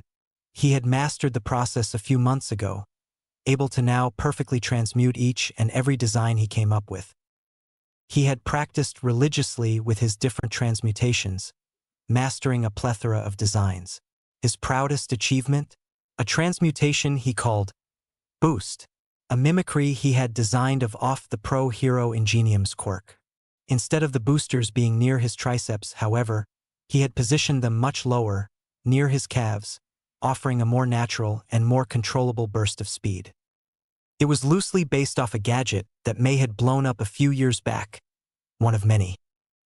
He had also discovered that he was able to transmute foreign, non-organic objects. The discovery was, admittedly accidental. He had been focusing on the sketch of a gadget so thoroughly that he hadn't noticed he was subconsciously channeling his quirk.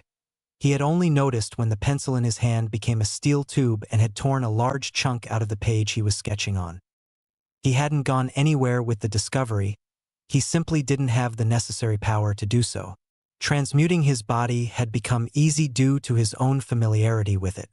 Transmuting his arms now took little out of him, his legs took out a little bit more, but he could do it. But transmuting something as small as a pencil would drain him of nearly his entire energy stores. He had a few theories why, but none of them stuck out as particularly plausible. Simply put, his ability to transmute other, non-living objects was an enigma to him, and he didn't even attempt to practice due to just how ridiculous of an energy requirement it took. He was so distracted with his train of thought that he hadn't noticed the teacher call out his name, nor the general state of uproar that the class seemed to be in. A small explosion snapped him out of his trail of thought. He gave a sideways glare to Katsuki, who returned his gaze with a full-on murderous expression. "Stop fucking mumbling, nerd." He was thinking out loud again. Oops. He heard small snickers and laughter echo throughout the small classroom, followed up with an even bigger explosion. Katsuki had slammed his hands down on the desk, a small explosion covering the desk in burn marks as he yelled, "Shut the fuck up, extras." The mood sobered very quickly, each one of their classmates looking up at Katsuki with a fearful gaze. "Laugh all you want, extras, but none of you here are as strong as we are," he exclaimed, loud and proud. It was true, during their time and training together, the pair had shown considerable growth. Quite literally, Izuku was now sitting just an inch above 6 feet tall, while Katsuki was merely 2 inches below that. Izuku attributed that to a lack of a healthy diet, and the blonde didn't take exercising as seriously as Izuku had. Katsuki didn't really need it much for his quirk, after all. Surprisingly, the green-haired boy spoke. "We both aced UA's mock exam," he stated simply. "While you fuckers did fuckity fuck all." That was Katsuki. Why didn't the teacher step in? Oh right, he was just as deathly afraid of Katsuki as the rest of the class was. The pair silently fist-bumped, a knowing grin crossing each other their faces. They had trained their entire lives for this point. There was nothing that was going to stop them from achieving their dreams.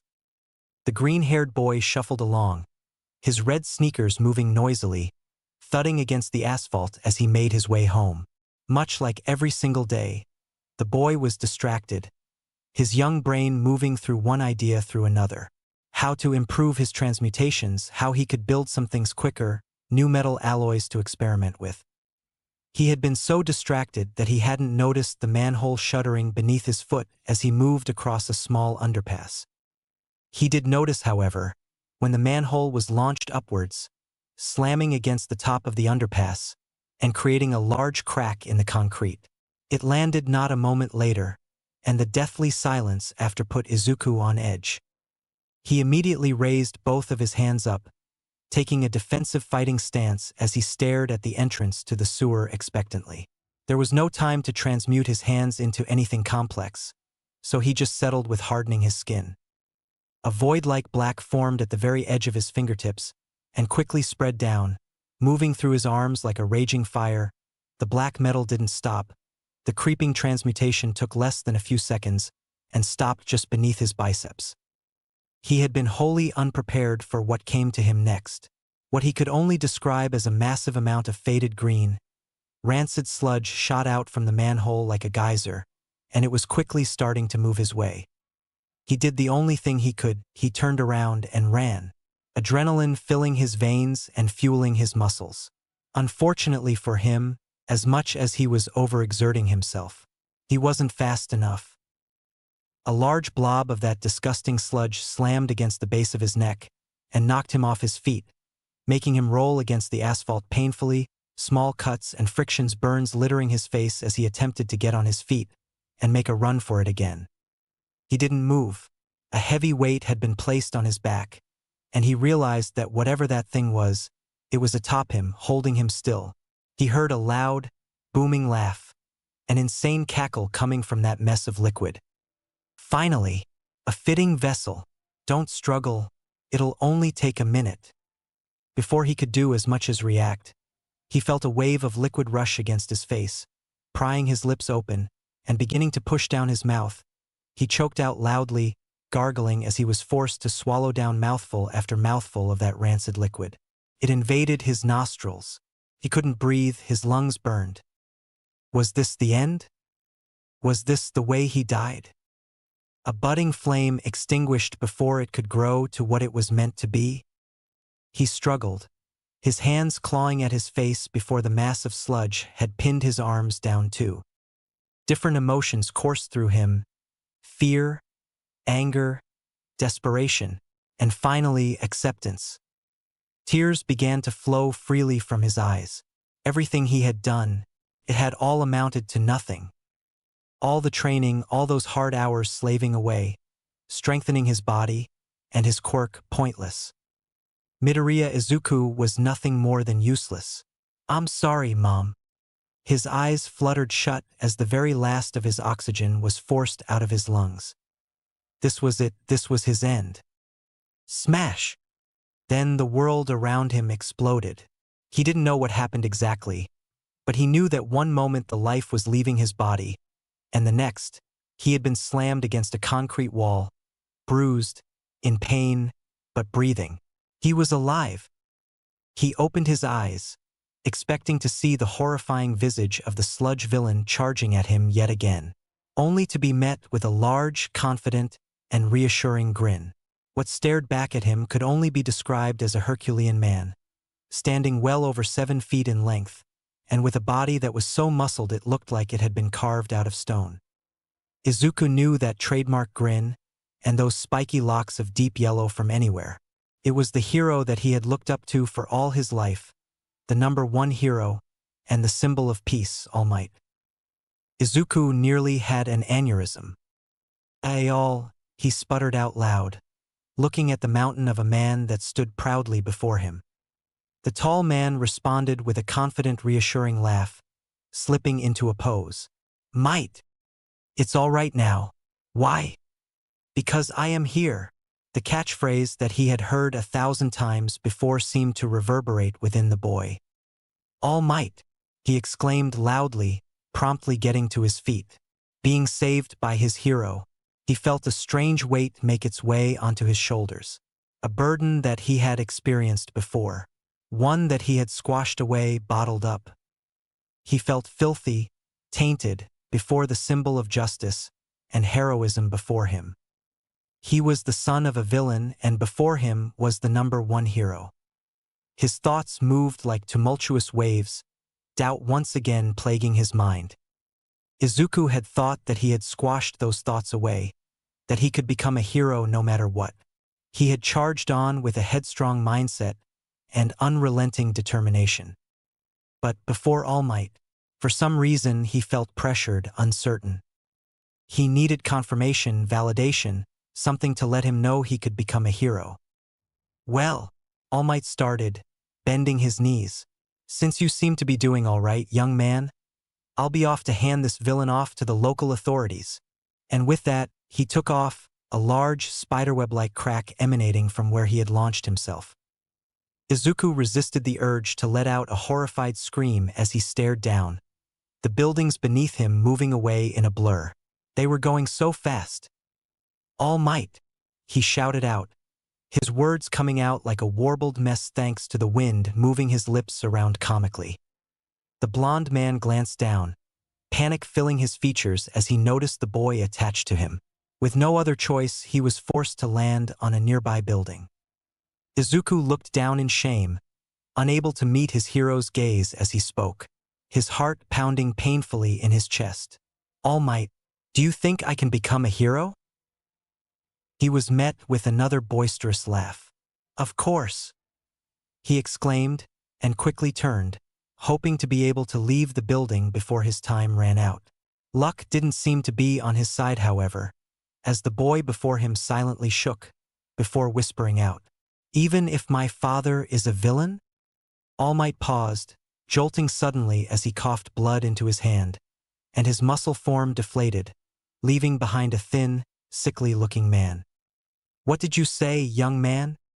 "My father is a villain," he screamed out, tears forming at the edge of his eyes, holding himself from sobbing openly in front of his hero. The sickly man paused, a thoughtful expression crossing his features for a few moments. "Does everybody know about this, young man?" Izuku softly shook his head. "Only me and my mother." "And I as well," All Might said thoughtfully, looking at the kneeling boy who seemed to be quite shaken.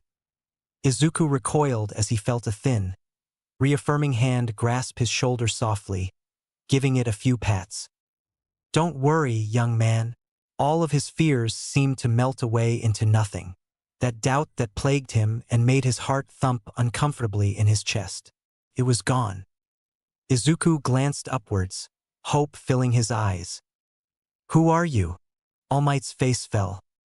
He let out another bloody cough, before he explained what happened to him to the young boy, how he had gotten injured and how time as a hero was extremely limited because of that.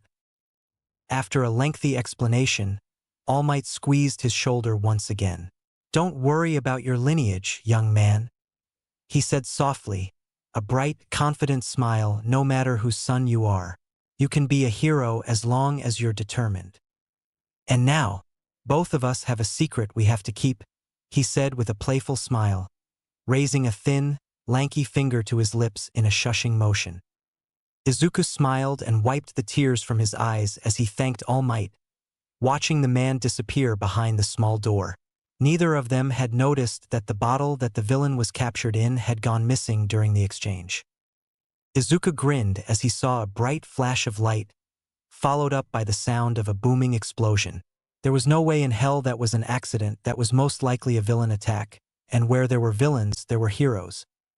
As much as he had grown, at his very core, the boy was still as obsessed with heroes as he was when he was young, and before he could as much as call his mother, he found himself excitedly gravitating towards the source of that small explosion. His brisk walk turned into a rapid sprint as the loud booms of explosions filled the cityscape. It seemed like a powerful villain. Seeing that fight was going to be so exciting. His excited pace stopped promptly as he came to the alleyway where the explosions were coming from, a cold chill creeping up his spine and freezing him in place as he saw what was before him. It was the sludge villain, the very same that had attacked him not a few minutes earlier, and it seemed to be wrapped around a civilian. Dear God, was that Katsuki? Another chill ran through his spine as he recounted the day's events, realizing that he had knocked the bottle out of All Might's pocket sometime during their impromptu meeting. He looked around, panicked, desperate, but the heroes all around seemed to be standing in place, trying to keep the civilians from intervening, but not much more. Kamui Woods, Death Arms, even Mount Lady was simply standing in place, watching in as much horror as he did. The only hero that was doing something was simply trying to control the fires that had been caused by Katsuki's explosions. A wave of nausea hit him as he realized the blonde was probably in as much panic as he was not a few minutes earlier, and the explosions were probably purely reflexive. Kamui Woods couldn't do anything. Those explosions would burn him alive. Death Arms couldn't do anything either. Physical attacks would phase right through the sludge villain.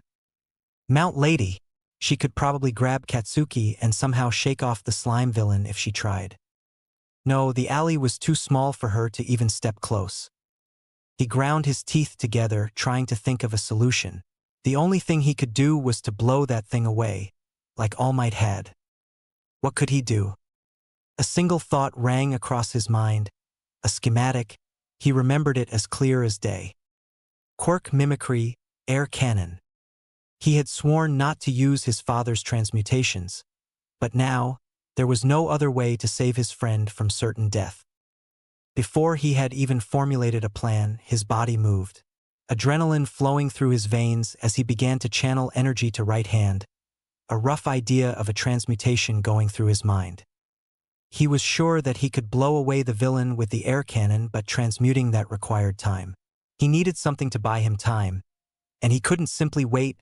Katsuki's struggling was getting more frantic, and he was sure that he was running out of air. As he ran forward, his right arm began narrowing beneath the elbow, the skin taking on a bright metallic sheen as his hand narrowed further and further, turning into a spear point, his right arm being transmuted into what was essentially an iron spike. His sprint brought him to the creature in a few milliseconds, but he couldn't get close enough.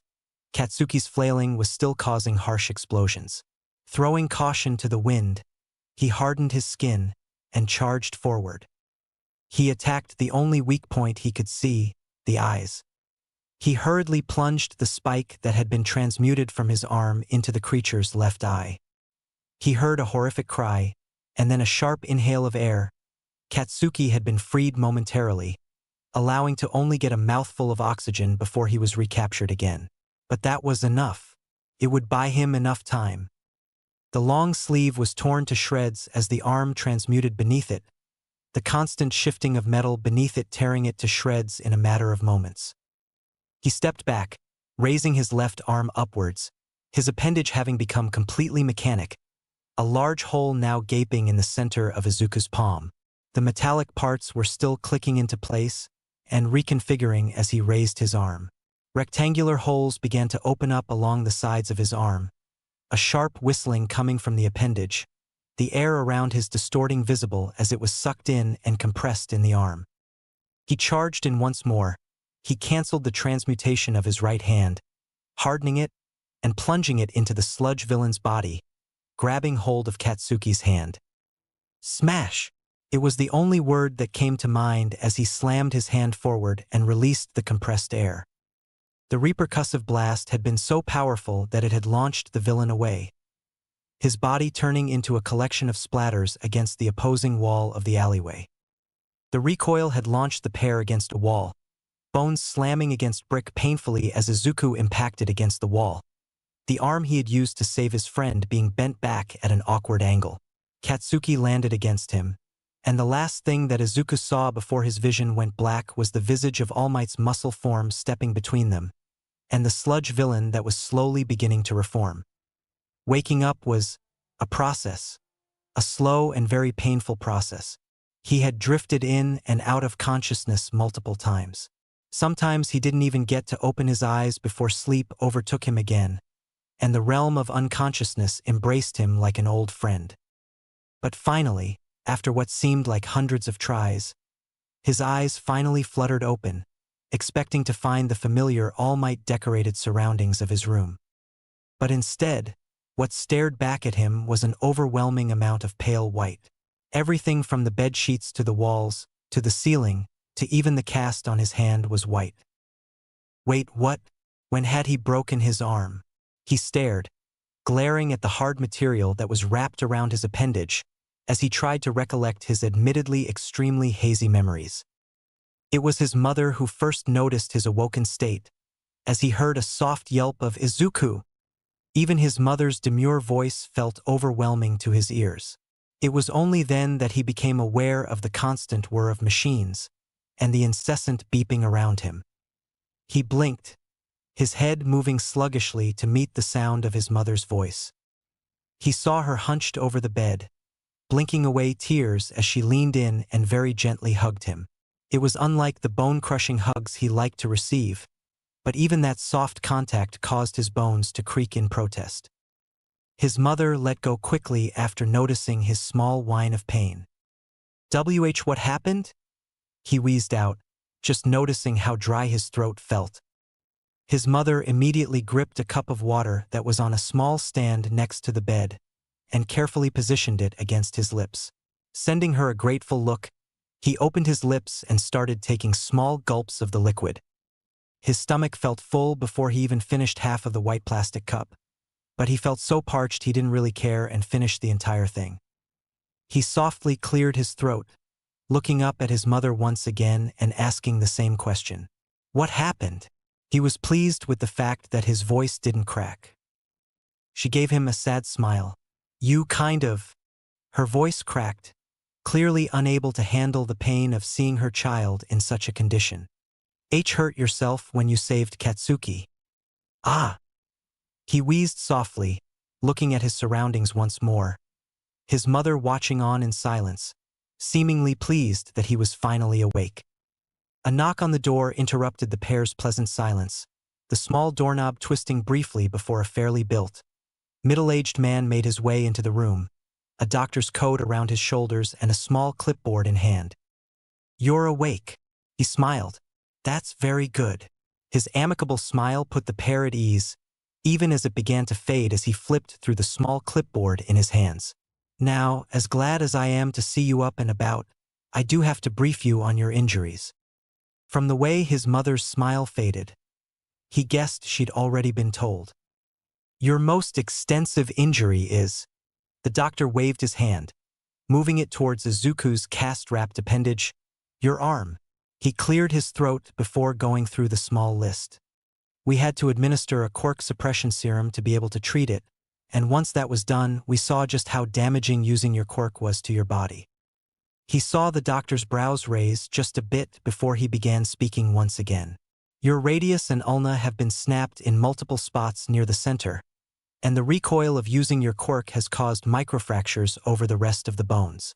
He read a bit further before continuing.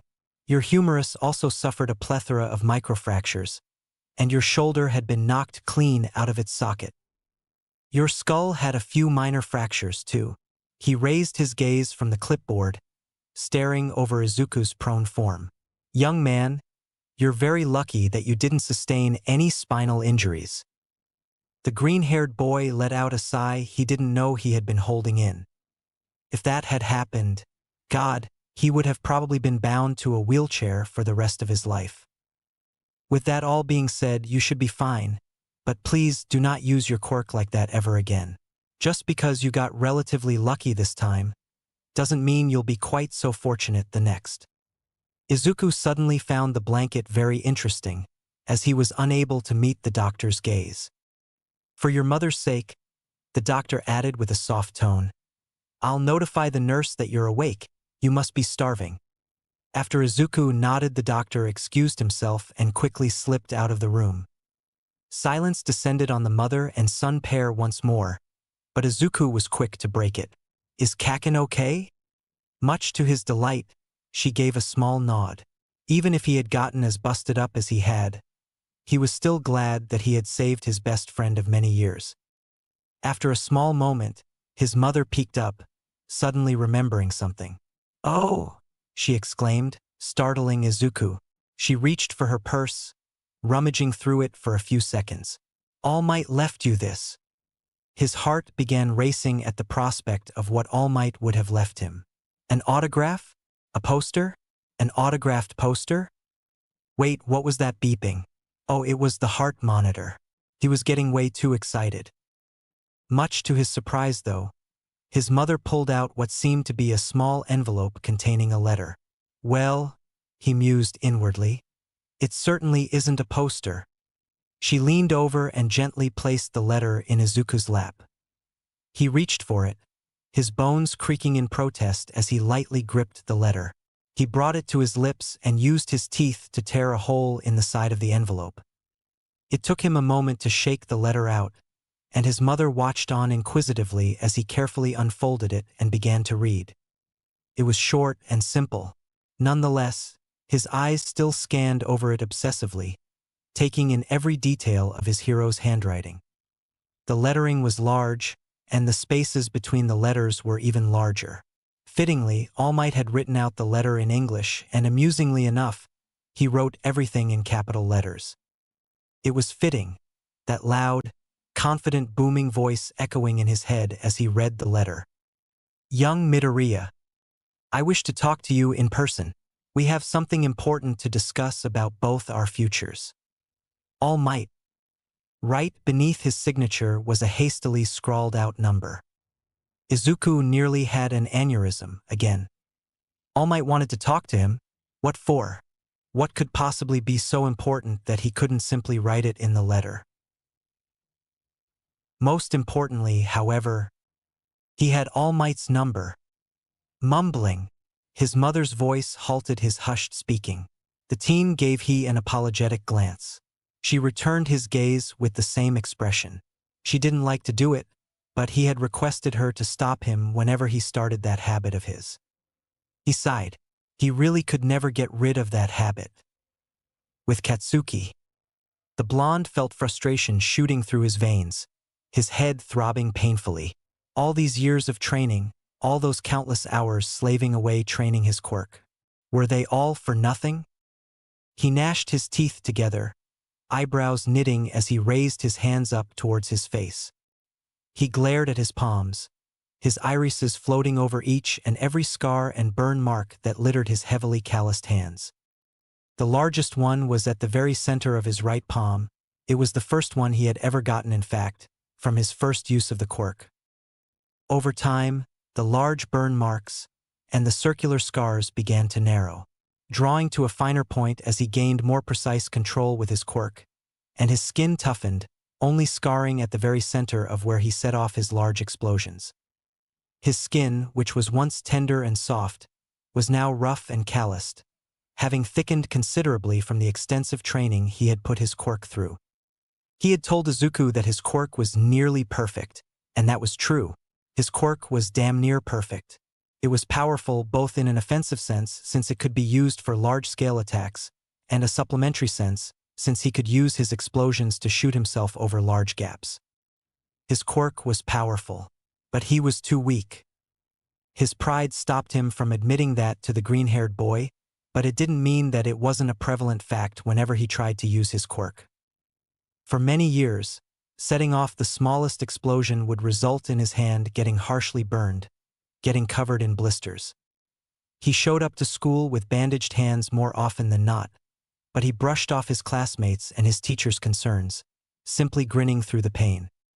The only reason he was able to use it without the threat of a third-degree burn was because he trained his hands almost religiously. He used to dunk them in boiling water so he could get used to the blistering temperatures. He set off explosions hot enough to make tears stream down his face, but it was all to toughen his skin. And he had succeeded in doing so, but in the wave of that success, he discovered another weakness in himself. His body couldn't handle the recoil. Small explosions would send his arms flying back, and large explosions were so powerful that they had popped his shoulders clear out of their socket on more than one occasion. Activating his quirk was easy.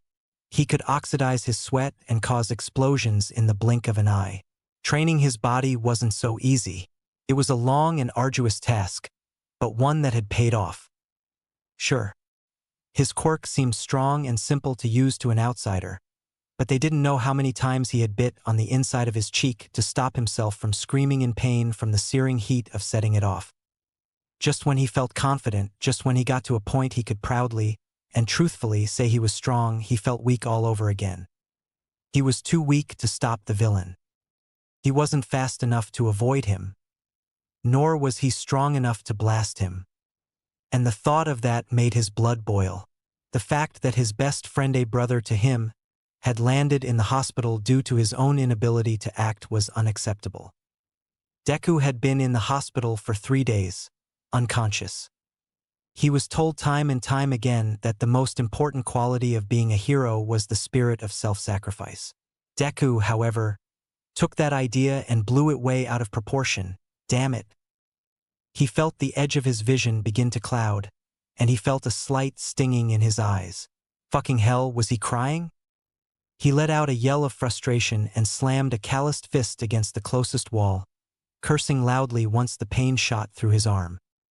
Just as the blonde was about to let out a string of curses, the door to his room swung open and his mother stood in the doorway, looking pleased with herself. "The fuck you want, old hag?" His voice cracked, and he was pretty sure a few tears were now cascading down his cheeks, even as he glared at her. Mitsuki's gaze softened as she stared at him. "Izuku?" she asked softly. "So?" He yelled back, using the back of his hand to wipe the tears from his eyes. "I was worried too, Ino." "Wait, was? The fuck did that mean?" "He's awake," she sang, holding up a hand, showing him the keys that were dangling from her pinky. "Get changed, fuckface. Visiting hours are almost over." The green-haired woman turned to the 2 young men, who seemed to currently be having a staring match. She opened her mouth to speak, but a dismissive wave from the blonde's mother quickly made her stop. The air between them was so thick with tension that a blunted butter knife could have sliced its way down the middle, each swallowing nervously every few seconds, but not breaking eye contact. She broke her gaze away from the two boys and quickly returned to chatting with Mitsuki. Izuku had stayed silent ever since Katsuki entered, and the blonde had been equally as quiet. Thanks. Katsuki finally broke the silence. The green-haired boy was quick to respond with a small nod. Sorry, Izuku muttered apologetically. You better be, you little shit. Katsuki's eyebrow twitched before the blonde sighed deeply. I'm sorry too. An incredulous scoff left his friend's lips. Did the great Katsuki-sama just apologize to me? Fuck you, nerd. Izuku started laughing softly, although a sudden pain in his chest cut him off midway as he wheezed. Don't do that shit again, Katsuki commanded angrily. I didn't need you to end up in the hospital because of me. Izuku softly shrugged. You'd have done the same had I been in that situation.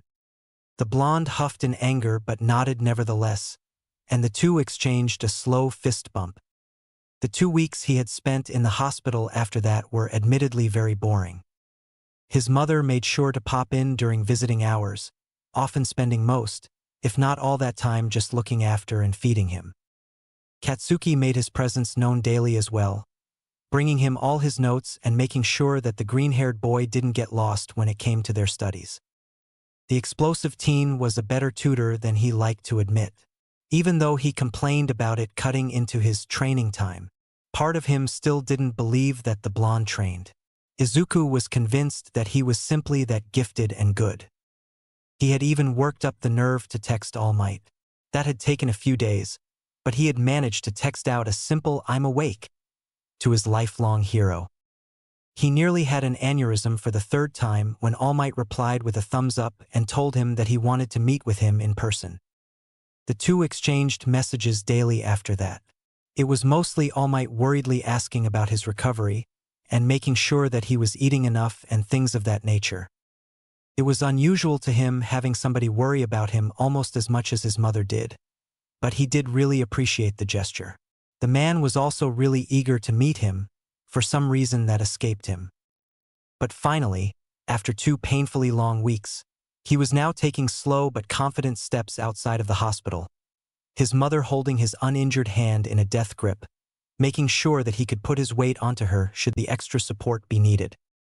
Only once he had stepped out the front door, he realized just how much he'd missed fresh air and direct sunlight.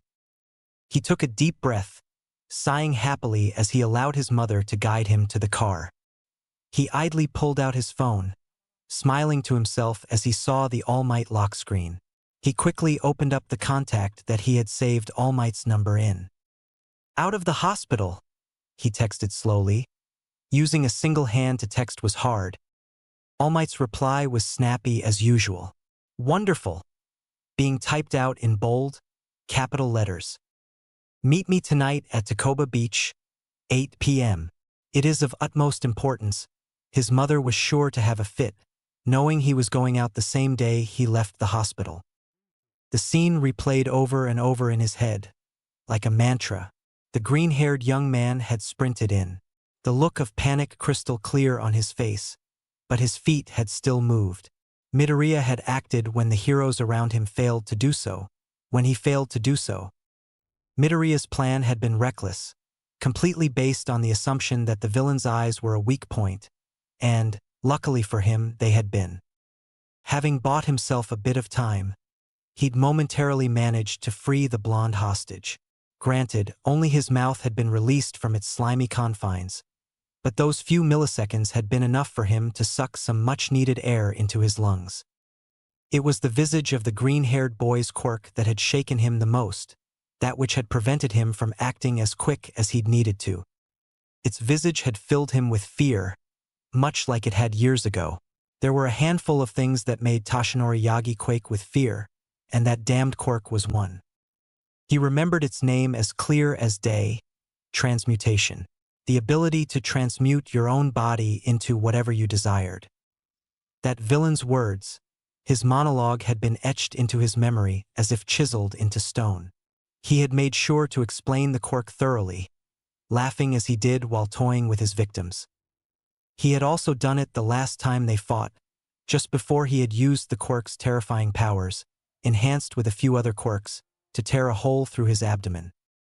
He had been sure that it was going to be the last time he was going to see that damned power, the very one that had also taken his adoptive mother's life.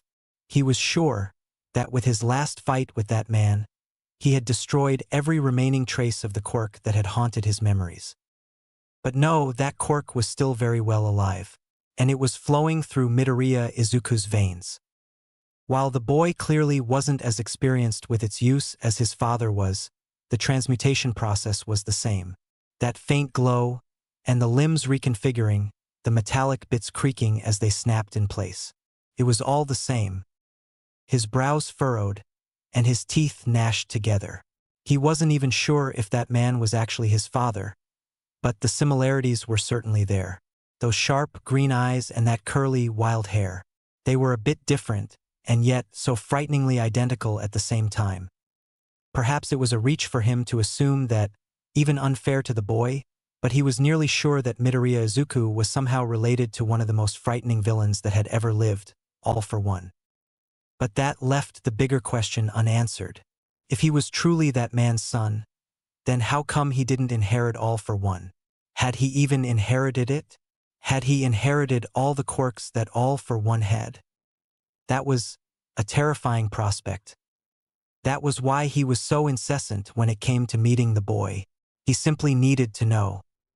The way that he had spoken about his father seemed to indicate that he didn't even know who he was, which honestly wasn't at all out of character for a sociopath like All for One. Had he decided to have a family before getting bored and abandoning them? If that was the case, then he had a chance and more than enough reason to step in and show the young boy the righteous path. He could set him on the road to becoming a true hero. He already wanted to be one, but someone his age could still be swayed with ease given the right circumstances. Whether he was the son of a villain or a hero, weak or powerful, young Midoriya was still a child, a highly impressionable child. If a villain managed to sink their claws into the boy, that would spell disaster. A boy with that much power at such a young age would be a frightening villain to face at a later date. The last thing that this society needed was another villain of that man's vast power and intelligence, especially when Toshinori was so close to running out of time. He wasn't even sure if this was a good idea, to train a random child just because he thought he was related to his greatest enemy. It wasn't the brightest idea, even in his own head. But the risk was too great. If, by some ungodly chance, he was related to All for One, he couldn't risk that boy growing up to be like him. It was, the 100th time he had this conversation in his head, but still, unease permeated his being and pooled up in his chest. Of course, he dared not show his hesitance to anyone, certainly not the young boy. He would still have to, as Recovery Girl liked to say, play the oaf. He sighed. Midoriya Izuku was going to be his student not only for his sake, but for the sake of society as a whole. Honestly, he hadn't known what to expect when he was asked to show up to Koba Beach, but he definitively hadn't expected this. All Might, in his lanky, ghastly form, was found sitting on a disassembled car chair that rested atop a pile of trash.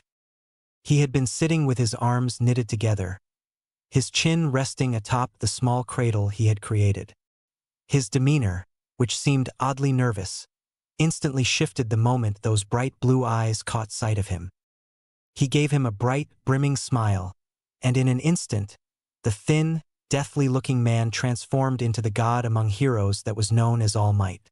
He struck a pose, each hand moving to nestle themselves against his massive waist.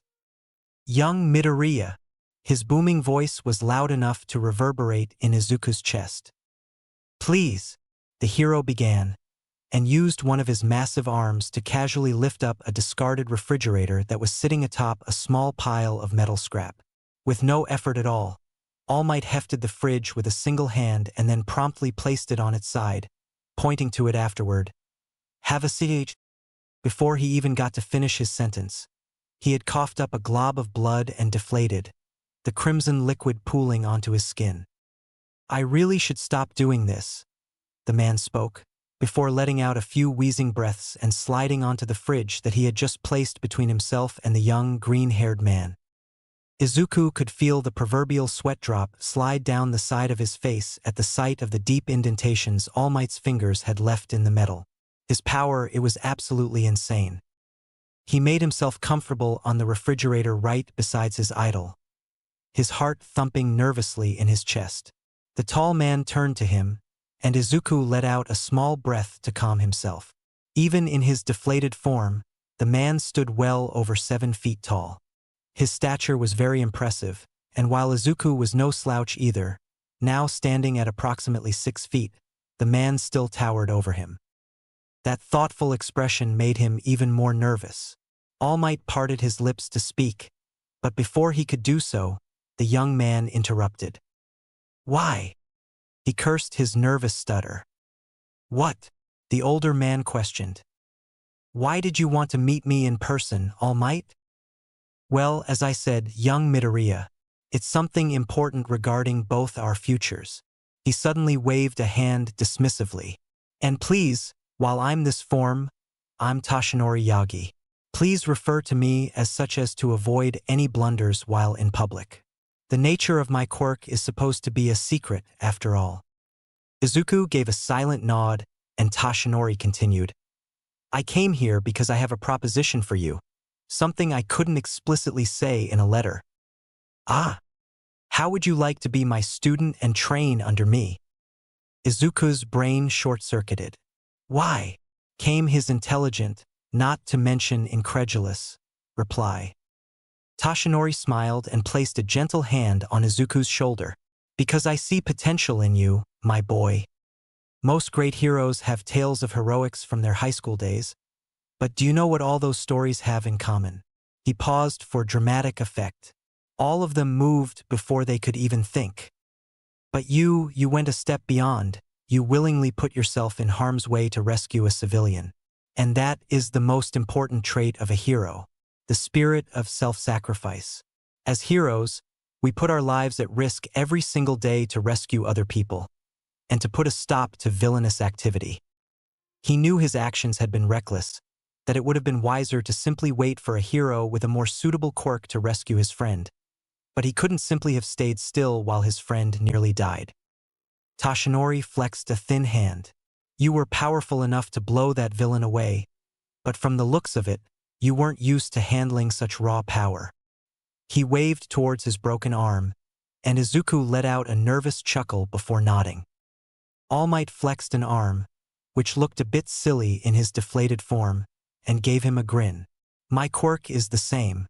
It gives me unimaginable power, but my body needs to be strong enough to handle the recoil. Izuku stuttered out, and All Might paused. Your quirk, he muttered under his breath. You have one for all, right? Toshinori choked once again, hacking up excessive amounts of blood as he coughed. His expression became deathly still, and he turned to Izuku, an intense look in his eyes. How do you know about that? His words had an icy tint to them, and a shiver ran up the teen's spine. My father, he burst out. He had a small library, and he wrote a lot of books about quirks. That still didn't explain how his father knew about One for All.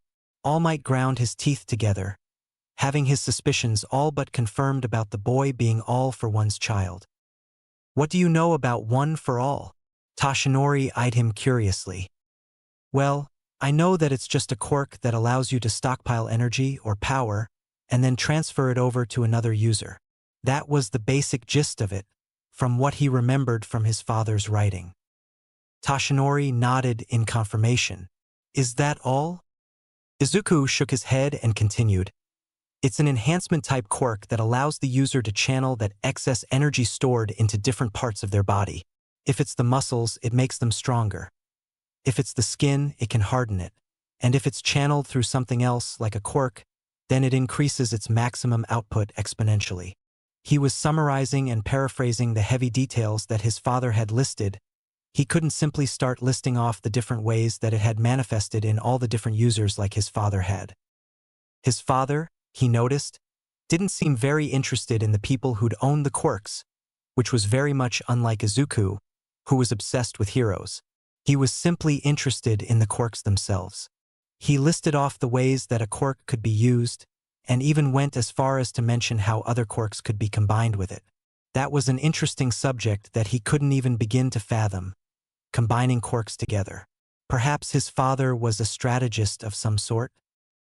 In the case of One for All, it had been a bit different. His father had devoted 8 sections to each manifestation, as he called it. He had written on it extensively, noting that the power did indeed seem to get stronger with each time it was passed on. He didn't write out any names, simply listing each user as manifestation and prefixing it with a number. The power started meager at first, a small energy boost and a slight increase in stamina, before growing with each person that had inherited it. By the time it had gotten to its 8th manifestation, the quirk had turned from a meager boost into overwhelming brute strength, in his father's words. The way he described it being used sounded very similar to his favorite hero's quirk. The power to level buildings with a single punch, enhance speed and durability. It seemed to fit All Might perfectly. Said Prohero cleared his throat. Oops, was he mumbling again? That's not a bad way of putting it, my boy. But I'd appreciate if you didn't go around sharing that knowledge publicly. My quirk is a massive secret, known only to a carefully selected handful of people. Toshinori sighed. And now you as well. Izuku nodded wordlessly. Do you know who your father is? All Might questioned. Izuku shook his head. I don't really remember him, and I don't think I want to either. He added the last part bitterly. My mother said he's in a coma, having lost against a hero in some big fight. His hands tightened to a fist, and his teeth began to grind together. Izuku didn't like speaking about the man. Just the thought of him made his blood boil. When was that? All Might asked, a suspicious tone in his voice. Around. He paused briefly. 5 years ago. Toshinori ran a hand across his shirt, gripping the massive puncture scar that lay beneath. It was around the same time that he had gotten his injury. My boy, the blonde began. I think I might have an idea as to who your father is. Izuku's head snapped towards him. You do? Curiosity was palpable in his green eyes, but seeing All Might's serious demeanor made his expression sober quite a bit. Toshinori let out a heavy sigh, strong enough to rack his frame as he composed himself. I pray that this isn't true, but all the evidence seems fitting. Izuku leaned in closer. You two look alike, have the same quirk, and your father is a villain who got into a coma around the same time I got my injury. Conveniently, you don't know what he looks like, but the fact that he has information on my quirk is more than enough evidence for me. He sighed deeply again. It might not be my place to say this, but you, out of everyone, have the right to know. I have reasons to believe that your father is a villain that I had previously faced. He was also one of the greatest villains, if not the greatest villain to have ever lived. He wasn't about to just drop that on the young boy, though. Not that it matters anymore, he uttered. He is in a coma, as you said. He was lying through his teeth, and Toshinori knew it. All for One was very much alive and active, although he was making his presence scarce. Even he, out of all people, was having trouble getting much news about him. Quickly switching the subject, All Might stood to his feet, quickly inflating to his muscle form as he stared at his young, soon-to-be pupil. Back to the task at hand. His voice boomed out once again. So how about it, young man? Will you be my student? The second question, which echoed loudly in All Might's head, remained unspoken. Will you prove yourself worthy to be my successor? It had taken nearly a month, but finally, Izuku felt confident enough to say he was back to competent quirk usage in the arm he had injured. Having taken off the cast 2 weeks prior, against the doctor's advice, he'd begun training his quirk immediately after. He had combined rehabilitation with quirk practice. While he flexed his arm and wrist, he'd transmute random patches of his skin into metal. He needed to be sure he had the precise control needed to perform his complex transmutations before he actively pursued them. After all, it was one of his complex transmutations that had caused him to be in such a predicament in the first place. Today, he had finally managed to pass his self-created test. He'd hold his arms up and go through a set of transmutations in a row. Before the first was finished, he'd begin the second one. To an outsider, it would look like his arms contained a strobe light, constantly shifting between different hues of metal. It was simple in theory, but hard in practice, especially since his previously injured arm seemed to be a tad bit slower than his left. He had assumed it was a permanent effect of him practically blowing his arm off, but thankfully, with a few hours of rigorous training, he had managed to get his transmutations up to speed again. Being as eager as he was to prove his worth to All Might, he had asked to meet the moment he had achieved a result he was satisfied with. And now, here he was, standing on the dirty shore of Tacoba Beach, and there was All Might, flexing his muscles in a ridiculous pose atop a pile of scrap metal. A brief look of recognition flashed in All Might's eyes as he saw Izuku's form, but the man didn't react, he simply kept his pose. Izuku let out a sigh. The top hero always had a flair for the dramatic. "So," he began, "why are we here again?" "Because, young man," this All Might threw his arms out, pointing to the area around them, "is your training." "What?" His answer was a loud, boisterous laugh, and Izuku couldn't help but grin along, if a bit shakily. His enthusiasm and confidence were really infectious.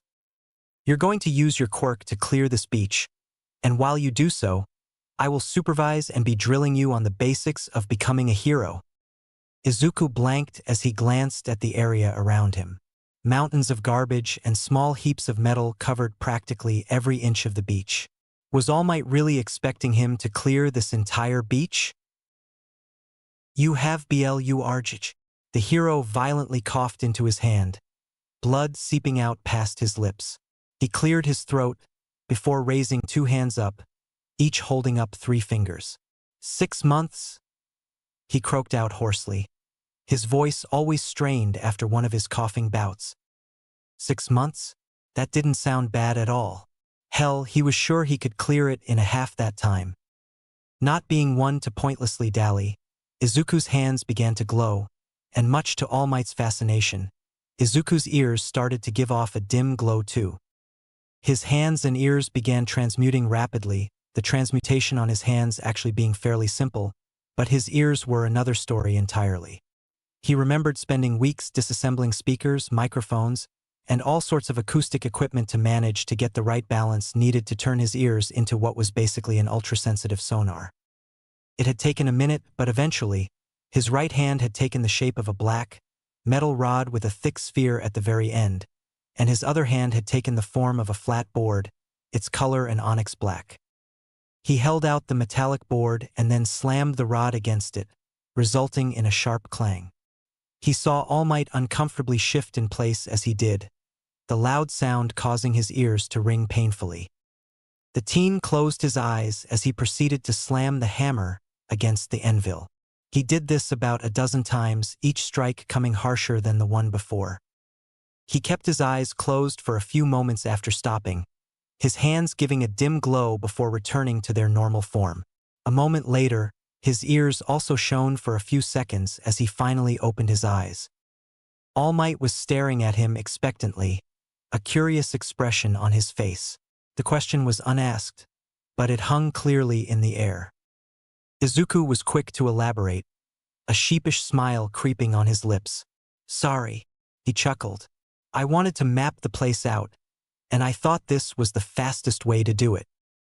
The confused expression didn't fade from the hero's face, and for good reason. To him, all what Izuku did was smack 2 strange-looking metallic pieces against one another. "You know how bats use sound waves for echolocation?" All Might gave a hesitant nod. "It was sort of like that. I transmuted my ears so they'd be able to pick up the echoes that bounced off of anything solid on the beach." All Might's brows raised, not from confusion, but rather from surprise. You know how to do that with your quirk? The blonde asked, awe clear in his tone. Izuku gave a brief nod, grinning in response. And a lot more. This time it was All Might who mirrored his grin. Training young Izuku would prove to be very interesting. Toshinori Yagi had to admit he was impressed. Very impressed. Day by day, he watched as Izuku cleared out piles upon piles of garbage from Takoba Beach, and slowly, the once popular location was returning to its formal glory. He had a good amount of strength. While the green-haired young man certainly had the build of an athlete, All Might hadn't expected that his lean muscles could put out much lifting power. Glad to have been proven wrong, he could lug around dozens of kilograms like they were nothing, and Toshinori could only assume it was training that was somehow related to his quirk. After all, a quirk like his required a certain amount of physical prowess. One couldn't simply transform his arms into dense metal without the muscle mass needed to lift and use said arms. What was more impressive, however, was how versatile his quirk seemed to be. He watched dozens of times as Izuku had used some transmutation to hoist up a stubborn piece of metal, or the time he had broken down an entire scrapped car using nothing more than a crowbar and a hammer. That had been an interesting sight to see. And on certain days when Midoriya was especially eager to please, he'd up and make small items disappear into his hands and either turn them to dust or oxygen. Apparently, he could transmute small items, but didn't do it often because it put too much of a dent in his reserves. And now, on the 85th day mark, he came to see the beach completely cleared, Izuku standing proudly atop a filled moving truck, a smug expression on his face, almost as if his face was carrying a sentiment of, "I told you I could do it." He had been so excited that he had immediately inflated into his muscle form, hands slapping against one another in an excited applause. Almost playfully, he saw Izuku bow, bending a hand beneath his abdomen as he did so. The pair shared a laugh afterwards, and the green-haired teen jumped down from his position on the small heap of scrap. The blonde saw excitement in his eyes, an eagerness to prove himself once again to his hero. Toshinori had to admit, he loved how unrelenting Izuku's enthusiasm was. In a way, it reminded the man of himself. He laid a hand on his shoulders, giving the boy a beaming smile. The pair stood, unmoving for a few moments in a comforting silence. It was eventually Izuku who broke it, however.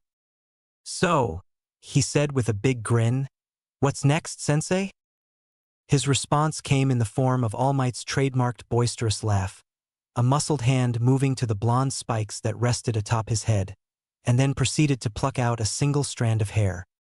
"Young man," he started, "I have to say, not only did you pass my test, you did it in a half of the expected time. It's rare that I'm ever impressed. But you have exceeded all my expectations. This test wasn't simply to see if you were worthy to become my student, but also to see if you were worthy of becoming my successor. Now, I pass on to you this sacred torch, cultivated by generations. You are worthy of inheriting one for all." He extended the hair out, holding it for Izuku to grab. "Now eat this." Izuku swallowed nervously. He knew that one for all was passed on by the transfer of DNA, but still, All Might asking him to swallow one of his hairs was just weird. But he had, and now the number one hero was staring at him proudly. It was strange, and the weight of what happened hadn't fully settled into his head quite yet. He was now the 9th user of One for All, so why exactly didn't he feel any different? Sensing his confusion, the now deflated Toshinori laughed. "Your body has to digest it before you feel anything, my boy." "Ah, that makes sense." He nearly facepalmed. Of course, it sounded so obvious now that All Might had said it. "Now what?" he muttered, staring at Toshinori expectantly. The man flashed him a kind smile. "For today, you rest. We need to get One for All fully integrated into your system before we do any active training again." Izuku gave a small nod. "Hey, All Might dash." Toshinori shook his head, raising a hand up. "What did I tell you, young Midoriya? When I'm in this form, please refer to me as Yagi." His student had the decency to blush, The man had repeated that dozens of times over their 2 months of training, but it still didn't feel natural to him to refer to his hero by first-name basis. "Hey, Yagi-san?" The man gave an approving nod and a thumbs up.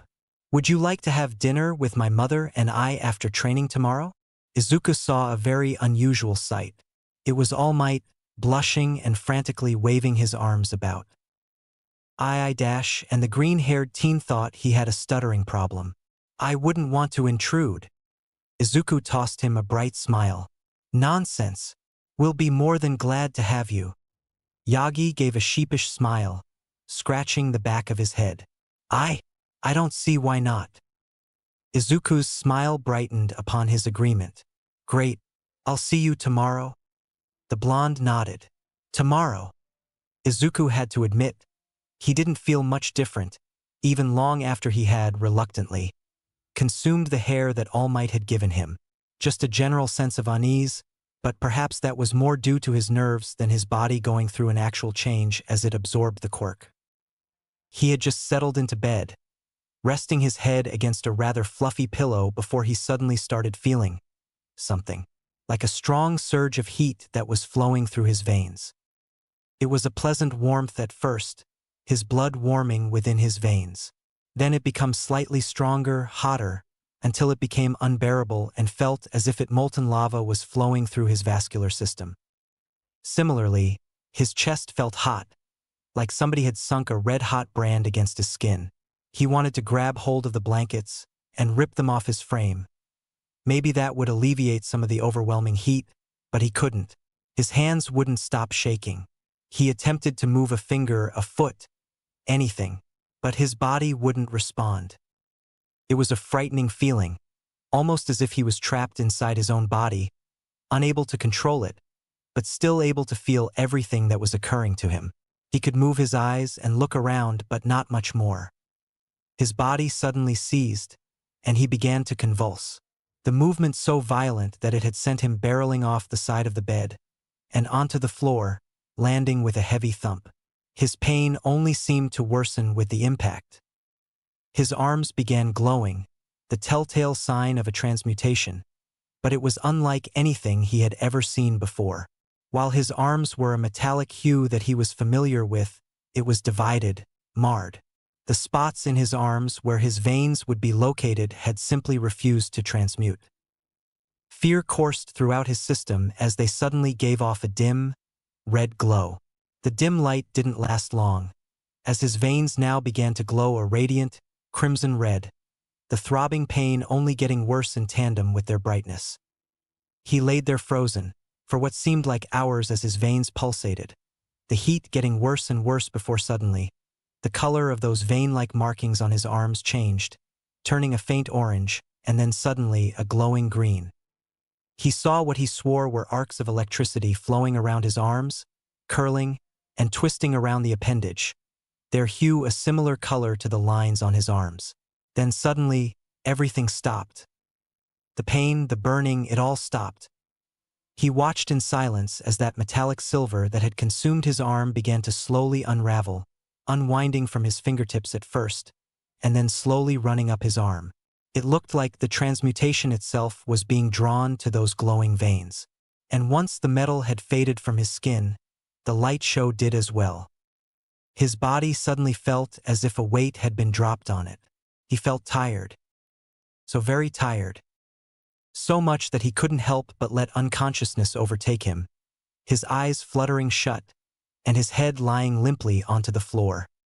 Izuku let out a small weary sigh as he stared over himself in the mirror, carefully checking to see if last night's incident had left any bruises or traces of harm on his body. From the searing pain he had experienced the previous night, he had expected to see burns all over his body, if not over his arms, then over his chest, the area where the pain had been the most intense. Much to his relief, he saw that his skin was unmarred, not even a trace of an injury dotting his frame. But just because he wasn't injured externally, didn't mean that he was completely fine on the inside. Several schematics came to mind when it came to checking on his organs, but he figured thermal vision would be the most useful for the time being. He felt fine, but it didn't hurt to check if there had been any residual heat that had built up inside of him.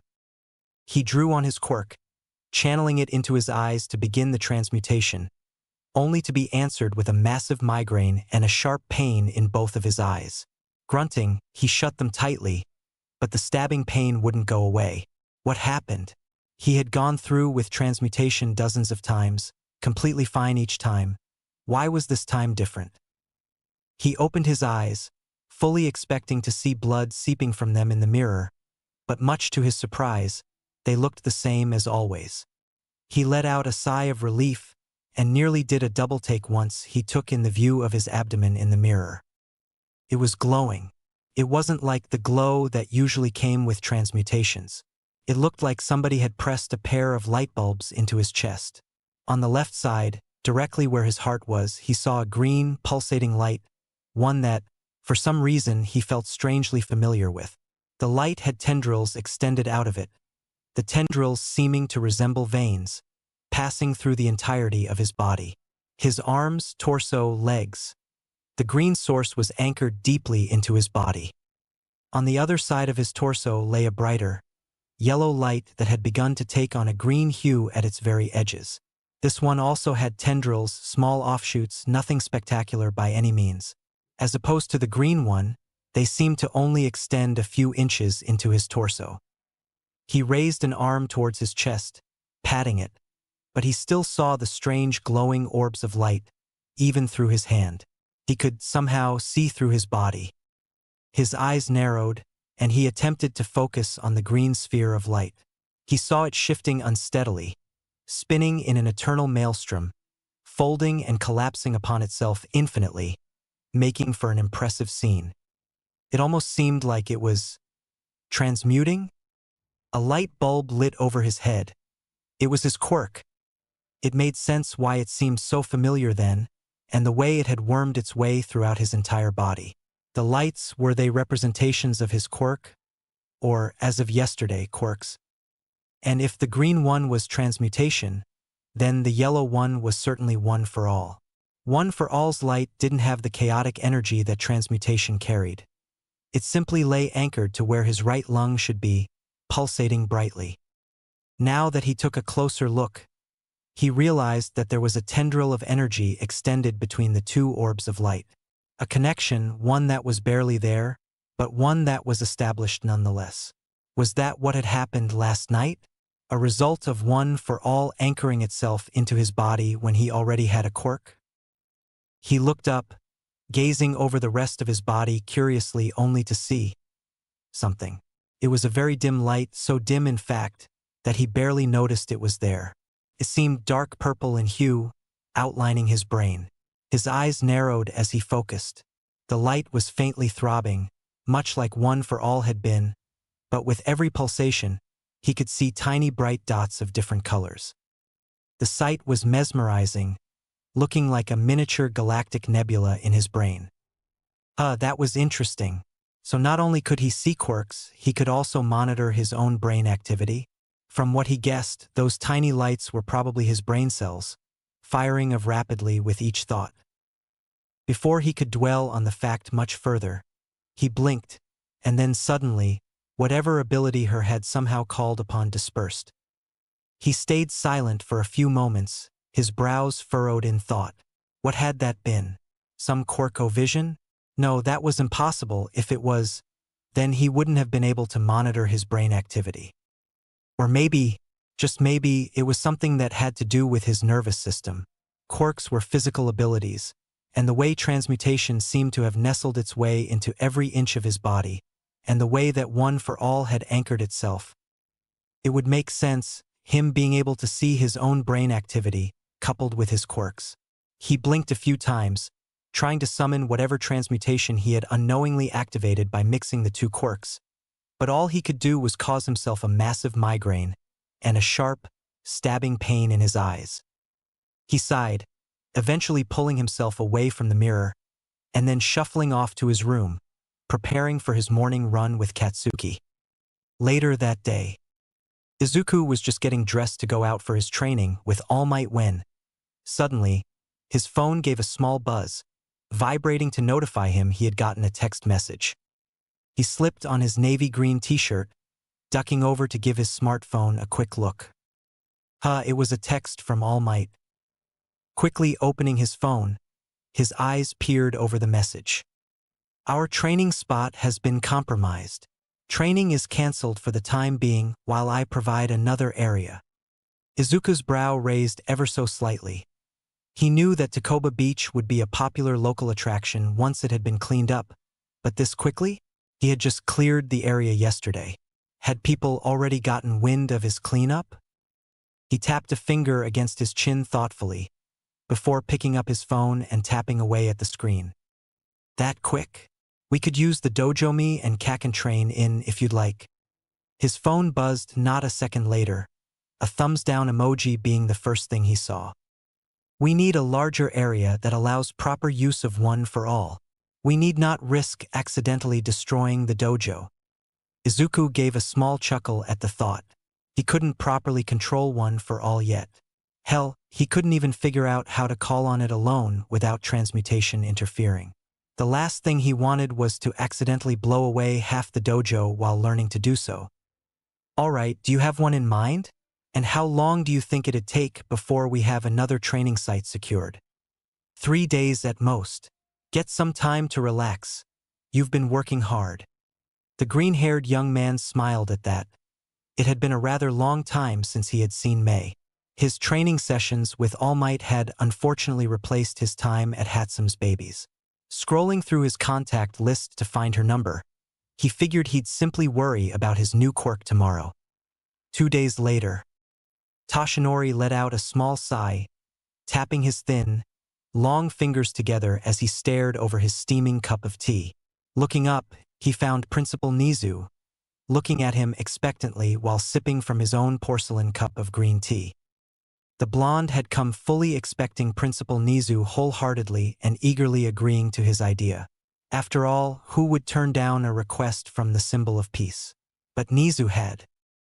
His demands, or rather, his requests from the principal were rather simple.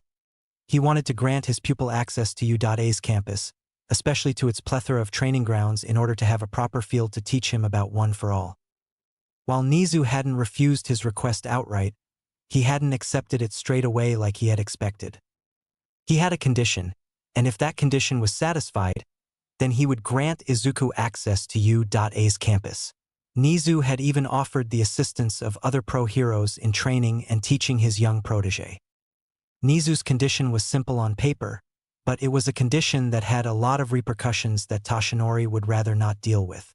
His condition: sponsor his protege, effectively allowing him to go into U.A through recommendations. The downside of that would be that it would, to a certain extent, publicize his relationship with the young man. Even if it would only be primarily known among other recommendation students, news of a student being linked to All Might would spread like wildfire in no time. There was a reason why somebody like All Might rarely publicized his relationships with those around him. A man like him had a lot of enemies. Enemies that were depraved enough to hurt his friends and loved ones if it meant getting to him. Briefly, he considered the possibility of all for one finding out about his relationship with Izuku. Would he be furious? Indifferent? Would he see the young man as another weakness a sadist like him could make use of? He quickly shook those thoughts away. He hadn't heard any news regarding the man in years, and, for all he knew, as Izuku said, he could very well be in a coma to this day. He considered his options, running over the pros and the cons in his head once more. On one hand, sponsoring Izuku could come with great benefits. Access to a proper training ground would be a first and his access to other pro heroes when it came to training would be paramount to his growth. All Might was many things. A hero, a symbol of peace, and a man whose power seemed very well unstoppable. But what he was not was a proper teacher. Truth be told, he had no idea what the proper methods of teaching were. The few months that he had been training Izuku was no more than him being a glorified supervisor while Izuku did the lion's share of the work. On the other hand, while refusing Nizu would effectively stunt Izuku's growth, the young man would be kept safe. His anonymity kept untouched. Toshinori stayed still for more than a moment. his cup of tea long ago growing cold when he parted his lips to speak again. Very well. Nizu, who was now on his third cup of tea, quirked a curious brow in response to him. I accept your offer. Nizu's smile was obviously smug. Tashinori had to give to him. He was an intelligent man-air rodent that knew how to get what he wanted. The blonde let out a deep sigh, tapping his fingers against his lips in thought. So, when would you like to start? Nizu asked with no small amount of curiosity. He was clearly eager to meet his pupil. Tomorrow, All Might uttered. Does 5 p.m. sound good? Nizu nodded. I shall have the training area arranged, and a few members of staff gathered to watch over the first training session. The following day, Izuku felt nervous, like his stomach was in knots. Still, there was no lack of eagerness and excitement either. Not only had All Might found a training field, he had found it in U.A out of all places, and not only that, apparently the principal and a few members of staff were there to watch his first training session. He stepped into the large building labeled TDL in big, bold, yellow letters. Immediately, he was met with the sight of All Might in his muscle form, standing proud with his hands on his hips. Next to him was a small, white mouse. It had taken a moment to process, but he came to recognize the small creature as the principal of U.A, an animal that had been gifted with a quirk that multiplied his IQ by tenfolds. He was so taken back by the sight of Principal Nizu that he had barely noticed that All Might was standing right next to another famous pro-hero, a man whose skin was a dark gray and had a large, chiseled head, the pro-hero Cementos. He took a quivering breath, his inner hero fanboy screaming at him to go and get an autograph, but he pushed the desire down. Looking around, he realized that there were other pro-heroes gathered. Midnight Vlad King and an orange caterpillar, one with dark, shaggy hair and eyes that were closed shut. Was the caterpillar snoring? Realizing where Izuku was looking, Midnight promptly turned around and kicked the caterpillar right in its midsection. Ouch! Izuku grimaced internally. Getting kicked by that sharp heel must have hurt. The creature took a moment, but eventually tiredly opened its bloodshot eyes. Oh! His voice was faint, but he had managed to hear him. We've started already? The orange creature promptly stood up, and only then did Izuku realize that there was a zipper running straight down the center. That was a sleeping bag, not a caterpillar as he had foolishly assumed. A thin, scruffy-looking man wearing a black jumpsuit with a scarf around his neck stood up lazily, still rubbing the sleep out of his eyes. He almost didn't recognize him. If it wasn't for the slitted goggles around his neck, he would have never known that he was face to face with the Erasure hero, Eraserhead. All Might cleared his throat to catch his attention, and his gaze swiftly snapped back to the blue-clad hero. The small suit-wearing rodent was looking at him expectantly, and only then did Izuku realize that instead of introducing himself like All Might had asked of him previously, he had spent the past few minutes basically gawking at all of the pro-heroes. He gave a small bow to the principal. My apologies, he began. My name is Midoriya Izuku. Pleased to meet your acquaintance. The white mouse smiled and gave a small nod as he stared over the green-haired young man. My name is Nizu. I'm the principal here at U.A, he uttered simply, and then gave Izuku a curious look. And before we officially begin your training, I'd like to conduct a little test. Judging by the way that All Might's brow rose, it was clear that he wasn't expecting this either. While I'm sure you're more than worthy to be granted access to U.A on the merit of impressing All Might alone, I would like to still see your abilities firsthand. Izuku quirked his head to the side ever so slightly. What, like a quirk demonstration? Nizu let out a small laugh and nodded. Something like that. It was only then that he realized Eraserhead was slowly but steadily moving closer towards him, taking his time as he clasped some sort of guard to his wrist, and judging by how bulky the thing seemed to be, he was willing to bet they were some sort of training weights. This, Nizu began, extending an arm towards Aizawa, who was settling into a fighting stance, is your first test. Quirkless hand-to-hand combat. Izuku grinned at that, feeling excitement rush through him. So, a sparring session just like the ones he had with Katsuki on a near-daily basis. Fighting a new opponent was bound to be not only interesting but refreshing as well. And having that opponent be a pro hero who specialized in hand-to-hand combat? He was willing to bet this was going to be challenging, even with those training weights clasped onto each of Eraserhead's limbs. Now, Nizu promptly spoke, startling the blonde man. All Might, would you mind giving the two some space? Letting out a deep, defeated sigh, he gave a nod, and then slowly began to step away, staring nervously at his pupil. While he had trust in Izuku's abilities, he hadn't expected for this to happen. Nizu was full of surprises. Idly, Izuku saw Cementos lower his arms to the floor, pressing his palms against the concrete ground. The ground beneath him and Aizawa shifted. A circle, about 30 feet in diameter, rose up to make a small ring for the pair to fight in. Eraserhead looked as unimpressed as ever as he spoke to Izuku. I'll give you 3 minutes. If you're immobilized or knocked out of the fighting arena, that will count as a loss. Ready, a distinctly feminine voice called out from outside the arena, and Izuku turned to see Midnight with a flog in her hands raised high into the air. His opponent remained stoic and unmoving, but Izuku gave a small nod, and that was apparently all the woman needed, as she whipped her hand down, the flog making a distinct crack as it whipped through the air. Hajime! Izuku heavily enjoyed sparring to the point that, besides practice, it was the main reason he had sparred so often with Katsuki. It gave him an outlet, a reason to turn off his brain and simply let his body and his muscle memory do the work. He barely had time to blink before he saw Aizawa charging forwards, those yellow goggles covering his eyes, and his hair floating high above his head. He was fast, faster than Katsuki, even with those training weights weighing him down.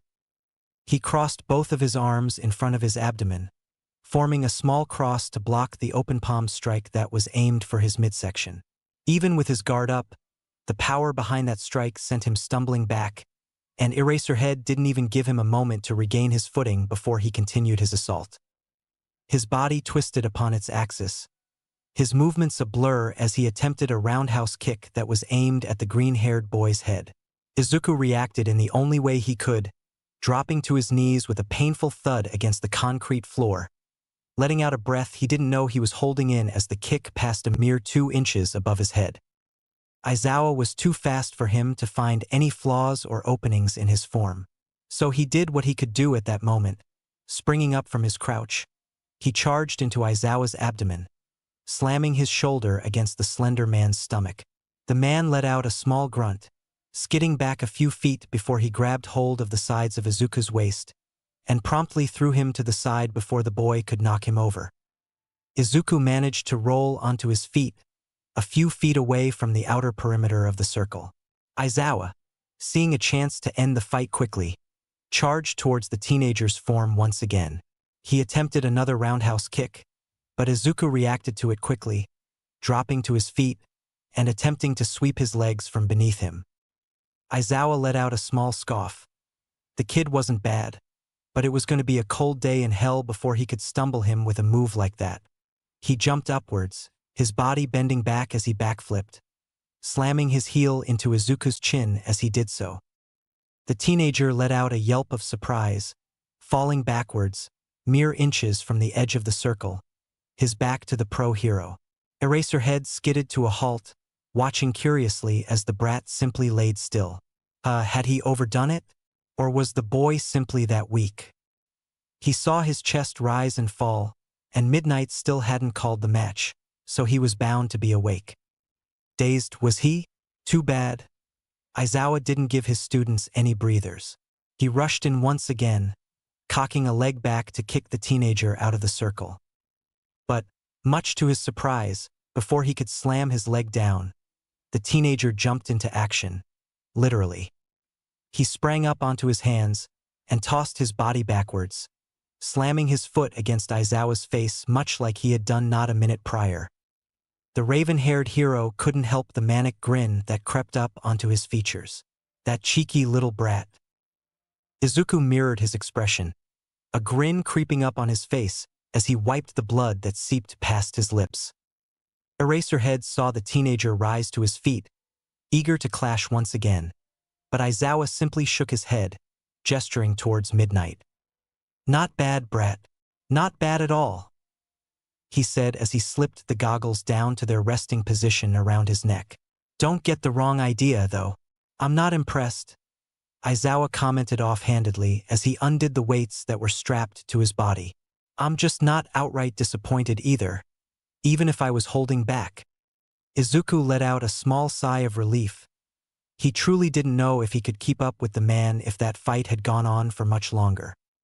Aizawa wasted no time in turning his back to the boy and jumping off the small platform, the red-clad man known as Vlad King being quick to jump onto the ring and take his position. "Why?" All Might exclaimed, looking at the small rodent as he watched the fight between Aizawa and young Midoriya.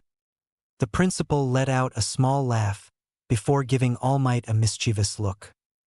"I needed to see if he had your spirit," he exclaimed simply, but the answer left All Might dissatisfied, a narrow line forming onto his lips. Nizu turned his head back towards the ring, watching carefully. "I'm no fool, Toshi. You've been looking for a successor for years, somebody that could stand the burden of your quirk, somebody that was truly worthy of becoming a hero." The blonde didn't respond verbally, merely giving the principal a nod, wanting to see where he was getting. "But the burden that boy will shoulder isn't of your quirk alone. He will have to become the next symbol of peace. And judging from how your time in your hero form is steadily decreasing, that time will be very soon." Toshinori knew this. Of course he knew this. He knew that his reign as the symbol of peace wouldn't last for very long. He had a few years at the very most, and during that time, he needed to raise a hero capable of shouldering the weight that such a position inflicted upon him.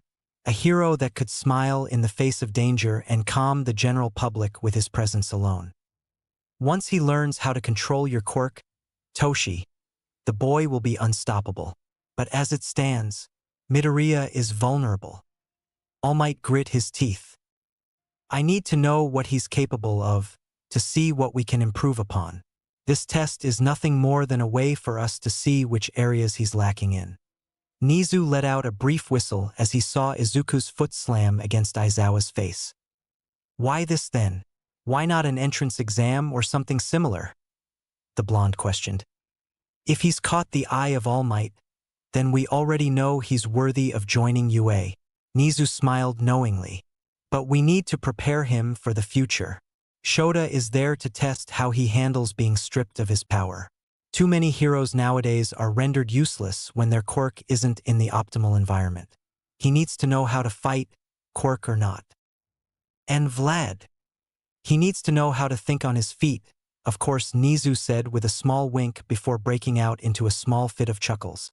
"And it'd make a good show, wouldn't you say so? If you were going to let him join U.A anyway, then why do I have to sponsor him? Why risk the public finding out our relationship through the recommendations program?" That knowing smile that stayed on Nizu's lips bugged the blonde to no end. If he had a good reason, then why not explain it? Why keep it hidden from him? "You should be aware of how important a symbol is to the public, no?" He gave a hesitant nod, not sure if he understood where the principal was getting at. "You were the original symbol of peace that the world knew. If you were to retire, or worse, if you are to be killed at the hands of a villain, it would spell disaster to society as we know it. The existence of All Might of a symbol is enough to uphold a status quo. Organized crime is at an all-time low. People feel safer than ever because of you. I fail to see how the boy is involved in that," Toshinori exclaimed, his curious tone practically begging for Nizu to keep explaining his point. "When you retire which was probably going to be very soon," All Might reminded himself, "society will need a new symbol, a new hero that they can place their trust in. And who would be better than the boy you trained yourself? The legacy you left behind. And what of the villains? Doing that will place the boy in massive amounts of danger." He grit his teeth. He didn't want to see another one of his loved ones be taken from him, especially not the boy that he had taken somewhat of a parental figure to. "We need to rip off the band-aid, Tashinori," Nizu uttered, turning once again to watch the fight as Vlad King took his spot in the small outcropping of concrete. The man was chuckling even as he took his fighting stance, looking back at Aizawa. "That's the idiot's way of saying he likes you, Gaki."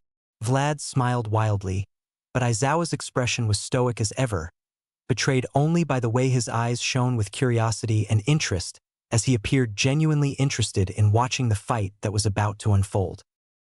Vlad didn't seem to waste any time in getting prepared for the fight, a few droplets of crimson liquid seeping past his gauntlets and pooling at the very edges of his fingertips. Izuku's mind was in a flurry of thoughts. He already knew about his opponent's quirk, blood control. Vlad could control his blood, molding it into a variety of different shapes, and even crystallizing it so that it formed spears, shields, or even webbing to incapacitate his foes. It was a very versatile and very dangerous quirk, but one that couldn't be used for too long for the fatigue that came with the blood loss. What could work against a quirk like that? While he could certainly use air cannon to keep him at bay, the transmutation took too long to form with all the safety mechanics and the intricately moving parts it contained. He didn't have enough time. He needed something simple, but something that would also give him enough reach as to not get caught up within Vlad's attacks. Because the pro hero, much like Eraserhead, was an expert in incapacitating his foes. Telescoping limbs? Spring-like limbs? Perhaps a combination of the two? That didn't sound too bad, actually. Telescoping limbs would give him the extended reach he desperately needed, while spring-like limbs would add a little more oomph to his punches. His arms began giving their usual iridescent glow, but before he could finish the schematic, he heard the distinct crack of a whip and Hajime being called out again. Well, fuck. He had just barely transmuted the outer inch of his skin into metal when Midnight had called the fight. With the inner mechanics of his transmutation still unfinished, he doubted he could win. He just needed to buy himself enough time to complete his transmutation. He snorted inwardly. This was starting to feel a whole lot like the sludge villain incident. But instead of having to save Katsuki, he was saving his own skin. The small trickles of blood quickly magnified, a tidal wave of crimson leaking past Vlad's gauntlet and crystallizing around his arm to form a large, pointed spear of hardened blood. The blood hero charged in, not giving his form much thought. A straightforward, clearly telegraphed attack. Vlad didn't need to do much, only to check if the boy would freeze up when confronted with a deadly quirk. Much to his surprise, Izuku hadn't dodged, nor had he sidestepped his charge. Instead, he had balled up that metallic hand into a fist and slammed it right against the tip of his crystallized spear. The tip shattered like glass, sending fragments of blood clattering all along the floor. Well, the brat really wasn't all that bad after all. He could tell, of course, from his height and the way the boy was built that he could carry power behind his punches. He just didn't know the boy could hit that hard. Vlad carried a grin as he cocked that very same arm back, the crystalline fragments of blood rushing up to meet his shattered spear and reforming it. This time, Vlad made sure that the atomic structure of his crystals was more organized, making them stable and that much harder. Metal slammed against blood, and this time, the spear's form held solid, grating against Izuku's hardened skin. Those green eyes widened, and the blood hero's grin widened in tandem. "What, you didn't think I was just going to let you off easy, did you?" "No." Immediately, he scrapped the idea of transmuting the two combined schematics. If this wasn't strong enough to even put a crack in the blood spear, then what could? Vlad saw a chance and he took it. That brief moment of surprise that had caught Izuku off guard was all he needed to secure his victory. More blood shot out of his gauntlet, moving forwards and wrapping around Izuku's arm. Vlad's pupils momentarily narrowed as he willed the blood to crystallize, trapping his opponent in his grasp. Izuku was getting pushed back. Even with those weights on him, Vlad King still had the superior upper body strength, and now his feet were scrapping against the floor helplessly as Vlad inched him closer and closer to the outer edges. "No!" He tried coursing transmutation to his legs, but with his shoes on, he wouldn't be able to transmute something effective in time. Vlad's toothy grin widened as he saw panic begin to settle onto the green-haired teenager's features. He pushed harder, moving him faster towards the outer edges. Only a few more feet. No! He needed more power. Something. Anything. He tried smashing his metallic hand against those crimson crystals that had coalesced around his arm, but he didn't put as much as a scratch on them. Vlad had learned his lesson, and he wasn't about to underestimate the boy again and give him an easy way out because he hadn't properly crystallized his blood. 1 foot. No! He wasn't going to lose his chance. Damn it. With only one thing he could now do, Izuku threw his arm back, tearing down all the mental obstacles that he had placed on One for All. The blood hero grinned, a shield of blood quickly being formed on his other arm. Give it up, kid. This was his one and only chance. He channeled as much as power into his arm as he could and slammed it forwards. Smash! His arm hadn't even made contact with the muscular hero before he was sent flying, that crystalline structure shattering into millions of tiny pieces as he was sent shooting out the circular arena. The dust around the arena was kicked up almost instantly, a shockwave permeating from where he had thrown his punch and spreading throughout the large training hall, making a few of the pro heroes around stumble from the sheer volume of the wind rushing at them. Izuku's eyes widened in shock. A stabbing pain shot throughout his arm, and tears quickly began to sting at the edge of his vision. He looked down. Even with all the metal that he had reinforcing his arm, it was still bent back at an awkward angle, the bones inside clearly broken. Although, from what Izuku could see, it wasn't as bad as it could have been. He blinked away a few tears, and then heard a loud crack. His neck jolted upwards, looking to the location of the noise to see that his opponent had slammed against the edge of the outer wall, being buried deep into the wall, a spiderweb-like crack forming around him. He looked around, turning to All Might, who was now giving him a sheepish smile.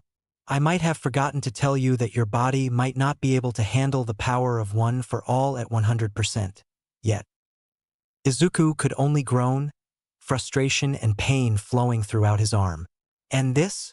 He exclaimed, pointing at his broken arm. Nizu jumped up from nowhere, startling both of Izuku and All Might. We call Recovery Girl, of course. Izuku had to admit, trying to master One for All was more challenging than he had thought. After so many years of training with his original quirk, he thought using the second would be a breeze. He would merely have to apply what he had learned, and as simply as that, he would master One for All. But doing that hadn't been as easy as he had expected.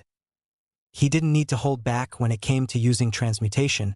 He merely had to restrict his quirk to the area that he needed to transmute. While he could apply that to One for All, the problem was, if he channeled the entirety of his quirk into a specific limb, he'd end up breaking it, much like he had done during his first use of the power. So the first 2 weeks of training with All Might had been spent meditating, trying to find the right amount of power that his body could handle without being damaged in the process. 8%. That was all his limbs could handle before his bones began to creak in protest, and his skin began to get singed by the arcs of lightning that surrounded his body whenever he summoned the power of One for All. Today, though, they were trying something different. He had suggested that he use transmutation first, to reinforce his limbs with metal before he channeled One for All through them. In theory, doing so would not only allow him to eliminate the recoil of his attacks, but would also allow him to handle higher percentages of One for All. Toshinori was staring at him expectantly, a grin creeping onto his lips as he saw both of his pupil's arm begin glowing. Not a minute later, both of Izuku's arms were now mechanical, made entirely out of steel. The blonde gave an approving nod. Now, my boy, try using One for All. Izuku obeyed, his eyebrows scrunching in concentration as One for All flowed throughout him, but stopped right at his shoulder blades, right where flesh had been transmuted into metal. The green-haired boy raised a brow, trying once again. Nothing. Try as hard as he could, his power felt restricted, like the flow of energy had been met with some sort of dam. Could it be because of his transmutation? Would the two quirks simply not work together? His brows furrowed in thought. From what he knew about One for All, it was an enhancement-type quirk, one that could multiply the power of the user and their quirk respectively by tenfolds. So why were the quirks refusing to mesh together? He cancelled his transmutation, starting over from the beginning. This time, instead of transmuting his entire arm, he kept the transformation exclusive to his skin, a metallic coat forming on the entirety of both his arms. Channeling One for All once again, he quickly began to realize what his problem was. One for All was at its most basic energy. Energy needed a path so that it could flow. Transmuting the entirety of his arms into dense metal had effectively blocked off his quirk's pathway. The energy simply couldn't occupy metal. He wondered though, remembering the green arcs of lightning that seemed to surge whenever he used One for All, would it flow through metal if the metal itself was conductive? His transmutations were usually made up of titanium. The metal had high strength, a decent amount of toughness, high corrosive resistance, and to top it all off, it was even less dense than iron, allowing his transmutations to be fairly lightweight. But titanium was also a terrible conductor, something that he had actually considered while picking that certain metal. He didn't want to turn into a lightning rod if he somehow came across somebody with an electricity quirk, after all. He shook his thoughts away. Today was to test to see if he could reinforce his limbs, and how much of One for All he could handle while his arms were reinforced. He would have to worry about changing his metallic composition in the upcoming days. He could feel One for All flowing under his metallic skin. He slowly dialed up the percentage, feeling his bones creak in protest, but it was unaccompanied by the usual ache that came from his skin. The titanium coating on his arm had effectively insulated his skin from the electric burns that usually came with using higher percentages of One for All. His arms began to tremble at the 13% mark, jittering unsteadily. He attempted to correct that by transmuting his bones into titanium as well, grinning in satisfaction as he saw the shakiness in his arms stop. He slowly dialed up the percentages on One for All once again. His arms remained steady until 16%.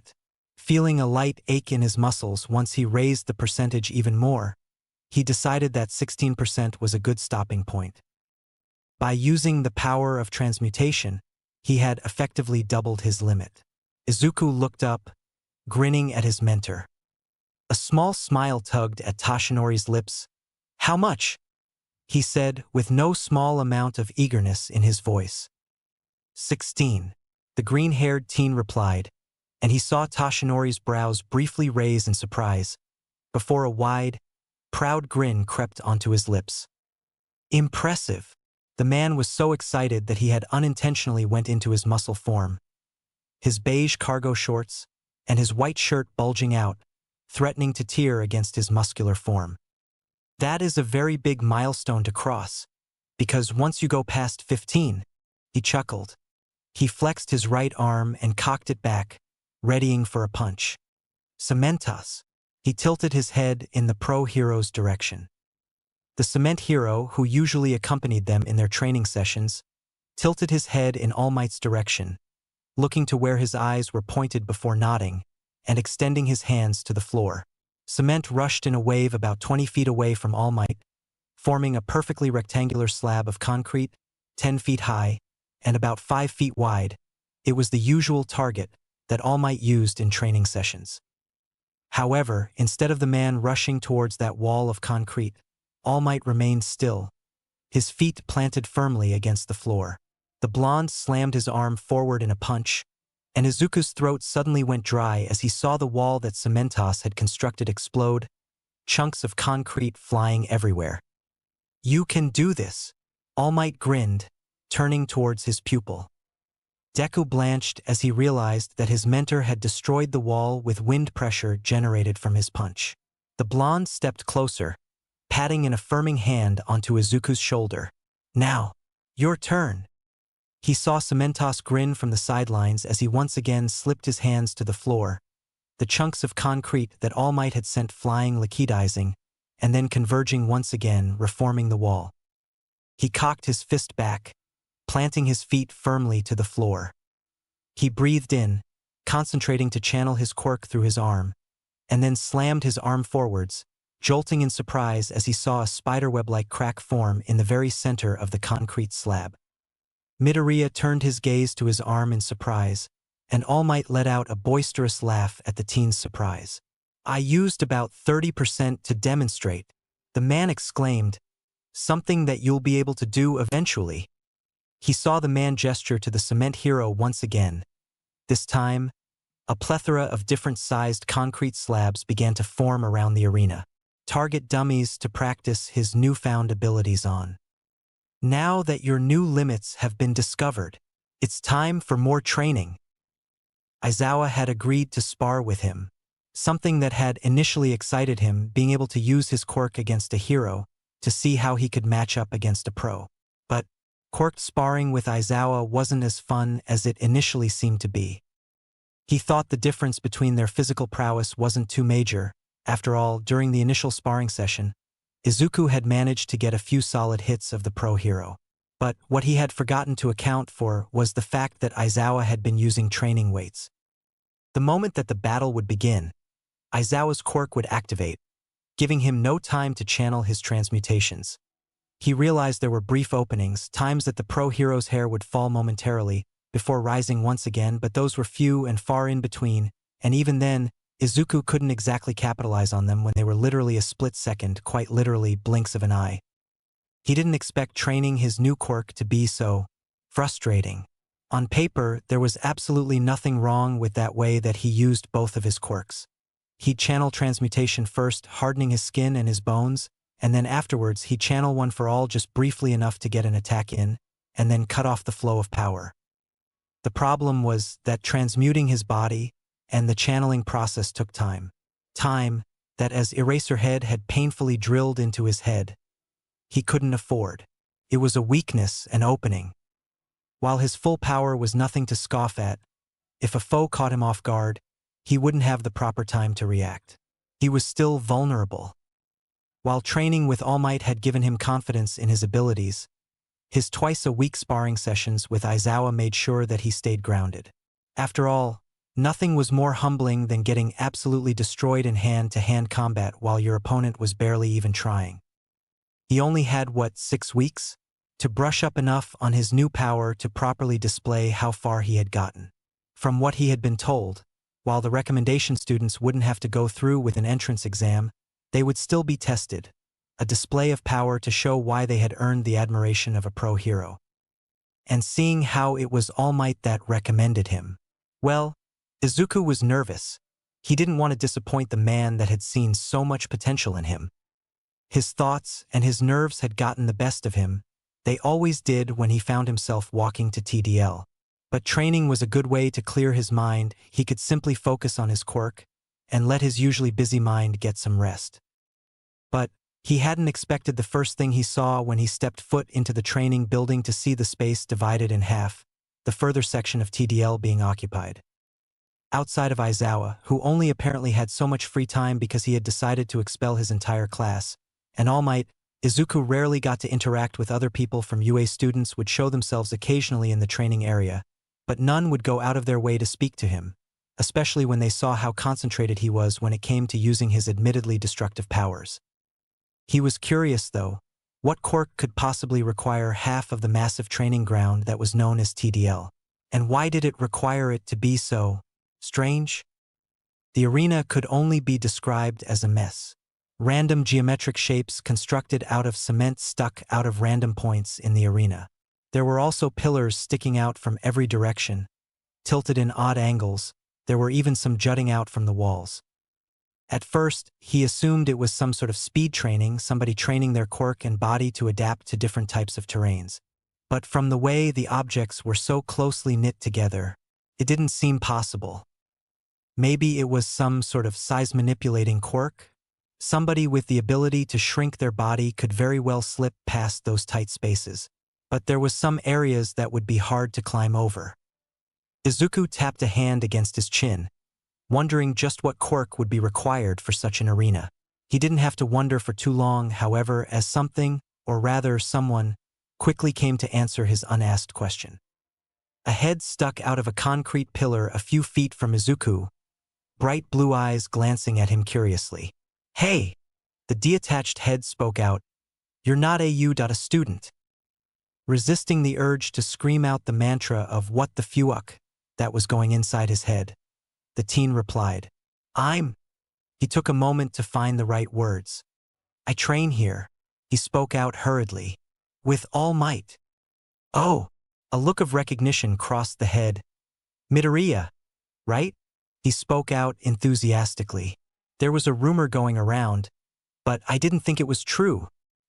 He chuckled to himself, before his eyes widened in a look of surprise. The rest of his body suddenly popped out of the concrete, giving Izuku a look at his blonde hair and his naked body. "Togata Mirio." He extended a hand out, eager to introduce himself. He looked on, curious to see why Izuku wasn't taking his hand. It was only then that he realized where his gaze was pointed. "Oh!" He promptly sucked himself back into the pillar he had permeated through. "My bad," he uttered sheepishly. "Give me a second?" The green-haired teen turned around, and Mirio hurriedly darted out of the wall, grabbing for his gym clothes which were nearby. Once he was dressed, he extended a hand once again, a full grin on his features. "Togata Mirio." The teen let out a small chuckle before taking that hand into his own, the two sharing a small handshake. "Midoriya Izuku." Although the introduction was rather awkward, Izuku seemed gladdened by the prospect of making friends with a student. "Sorry for taking up so much of your space. Principal Nizu was very insistent on me training here today for some reason." Izuku gave a brief smile, following it up with a dismissive shake of his hand. "It's okay. It doesn't bother me. I have more than enough space." Mirio laughed briefly, before staring at Izuku in excitement. "I have to introduce you to Sir Night Eye," he exclaimed with a grin. Sir Night Eye?" He cursed his stuttering. The pro-hero that was once All Might's sidekick? Matured or not, at his very core, Izuku knew that he was still as much of a hero fanatic as he was when he was a child. The blonde nodded, that grin still etched onto his features. "The very same. I think he'd be very excited to see All Might's student." Right on cue, Izuku heard the distinct metallic creak of the doors being opened, and swiftly turned his head to glance at whoever had stepped through the door. A formally dressed man with impressive stature stepped through the entrance, clad in a formal, light gray suit. The man's expression, much like his features, was decidedly sharp. If not for his impressive stature and his brightly colored hair, Izuku would have thought Sir Night Eye looked rather unassuming. He saw a kind smile etch itself onto the man's features, but that smile quickly disappeared as the man got a good look at Izuku's own form. His eyes widened momentarily, a look of disbelief briefly crossing Sir Night Eye's face before his eyes quickly narrowed down to a fine point, a furious glare being sent his way. Anger was palpable in his expression, and Izuku's throat suddenly felt very dry. The world around him felt oddly still, but each step that the man took seemed to echo as loudly as a drum in Izuku's ears. He heard a door swing open, and he let out a breath of relief as he turned to see the ghastly form of his mentor stepping through the metallic doors on the opposite end of TDL. All Might and Sir Night Eye both stopped in unison, their gazes seeming to drift up to meet one another. Izuku accepted to see a smile on both of their faces, a reunion between old friends, but the expression on their faces was anything but warm. All Might had an uncomfortable smile on his lips, while Sir Night Eye's features remained sharp. His lips tightened into a thin line. "A word." The green-haired man broke the silence, and Toshinori nodded, the pair awkwardly moving to the side to have a proper conversation.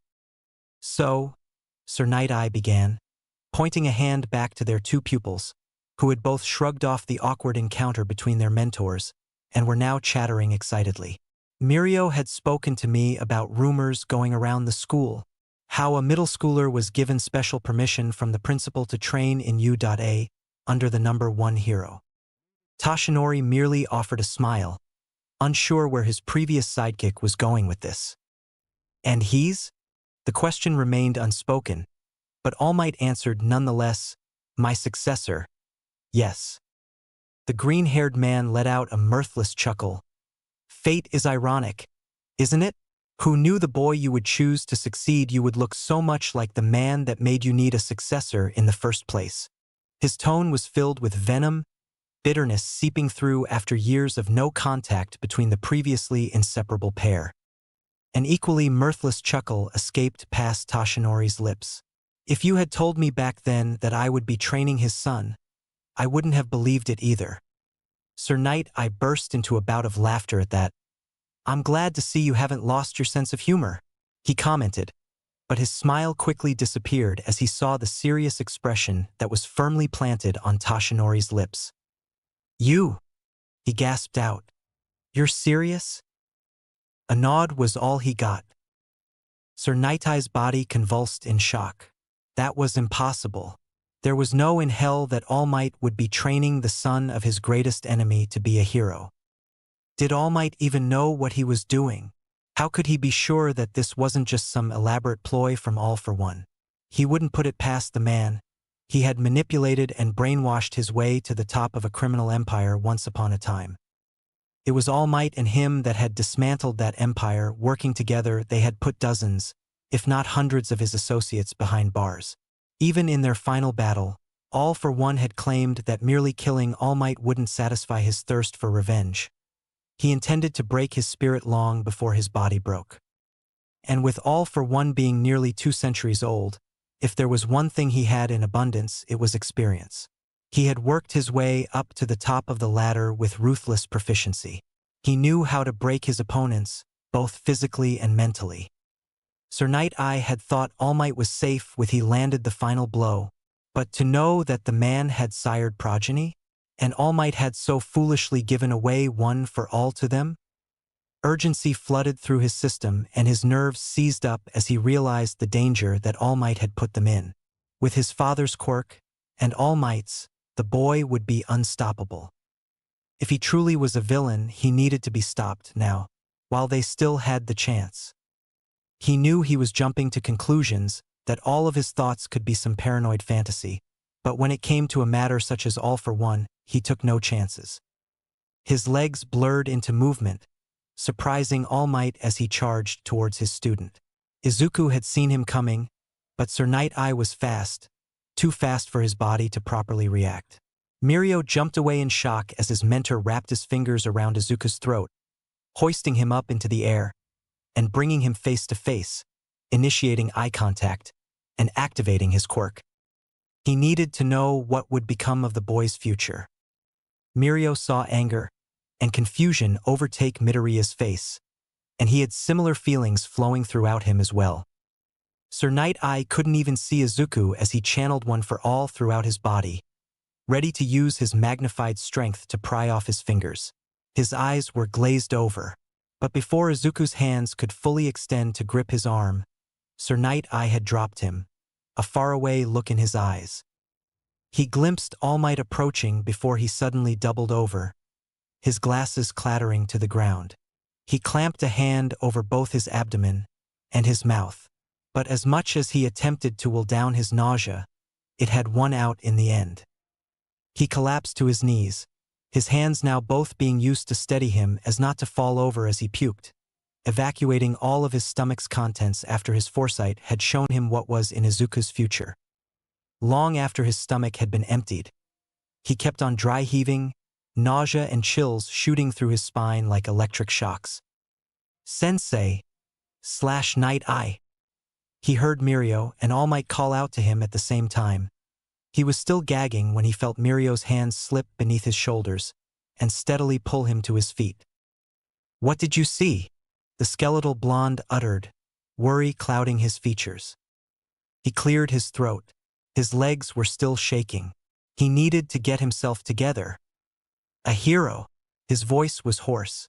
What he had seen, the future would not be kind to one Midoriya Izuku. Sir Night-Eye's expression had calmed, his eyes narrowing as he looked towards the green-haired teen that he was gripping not a few minutes ago. It had taken several minutes for the man to calm his rapidly beating heart and steel his nerves once more. The things he had seen, the first few snippets, they had all seemed so normal at the start. Random conversations with his classmates, training, a few competition-based battles here and there. It had all been so normal, so typical of an upcoming hero that it made what happened all the more horrifying. His stomach rolled uncomfortably, and the man tried his best to suppress his gag reflex as the visions of what would happen passed over his brain. Izuku was going to be a great hero, that much he knew, but he needed to be ready for what the future held for him, and thus, his sudden change in demeanor. Tashinori, who was acting like an anchor to hold him in place, turned to him, surprised once his former colleague started gripping his hand. The green-haired man moved closer, whispering in his partner's ears, his voice still hoarse from the bout of heaving he had just gone through. "Tashinori,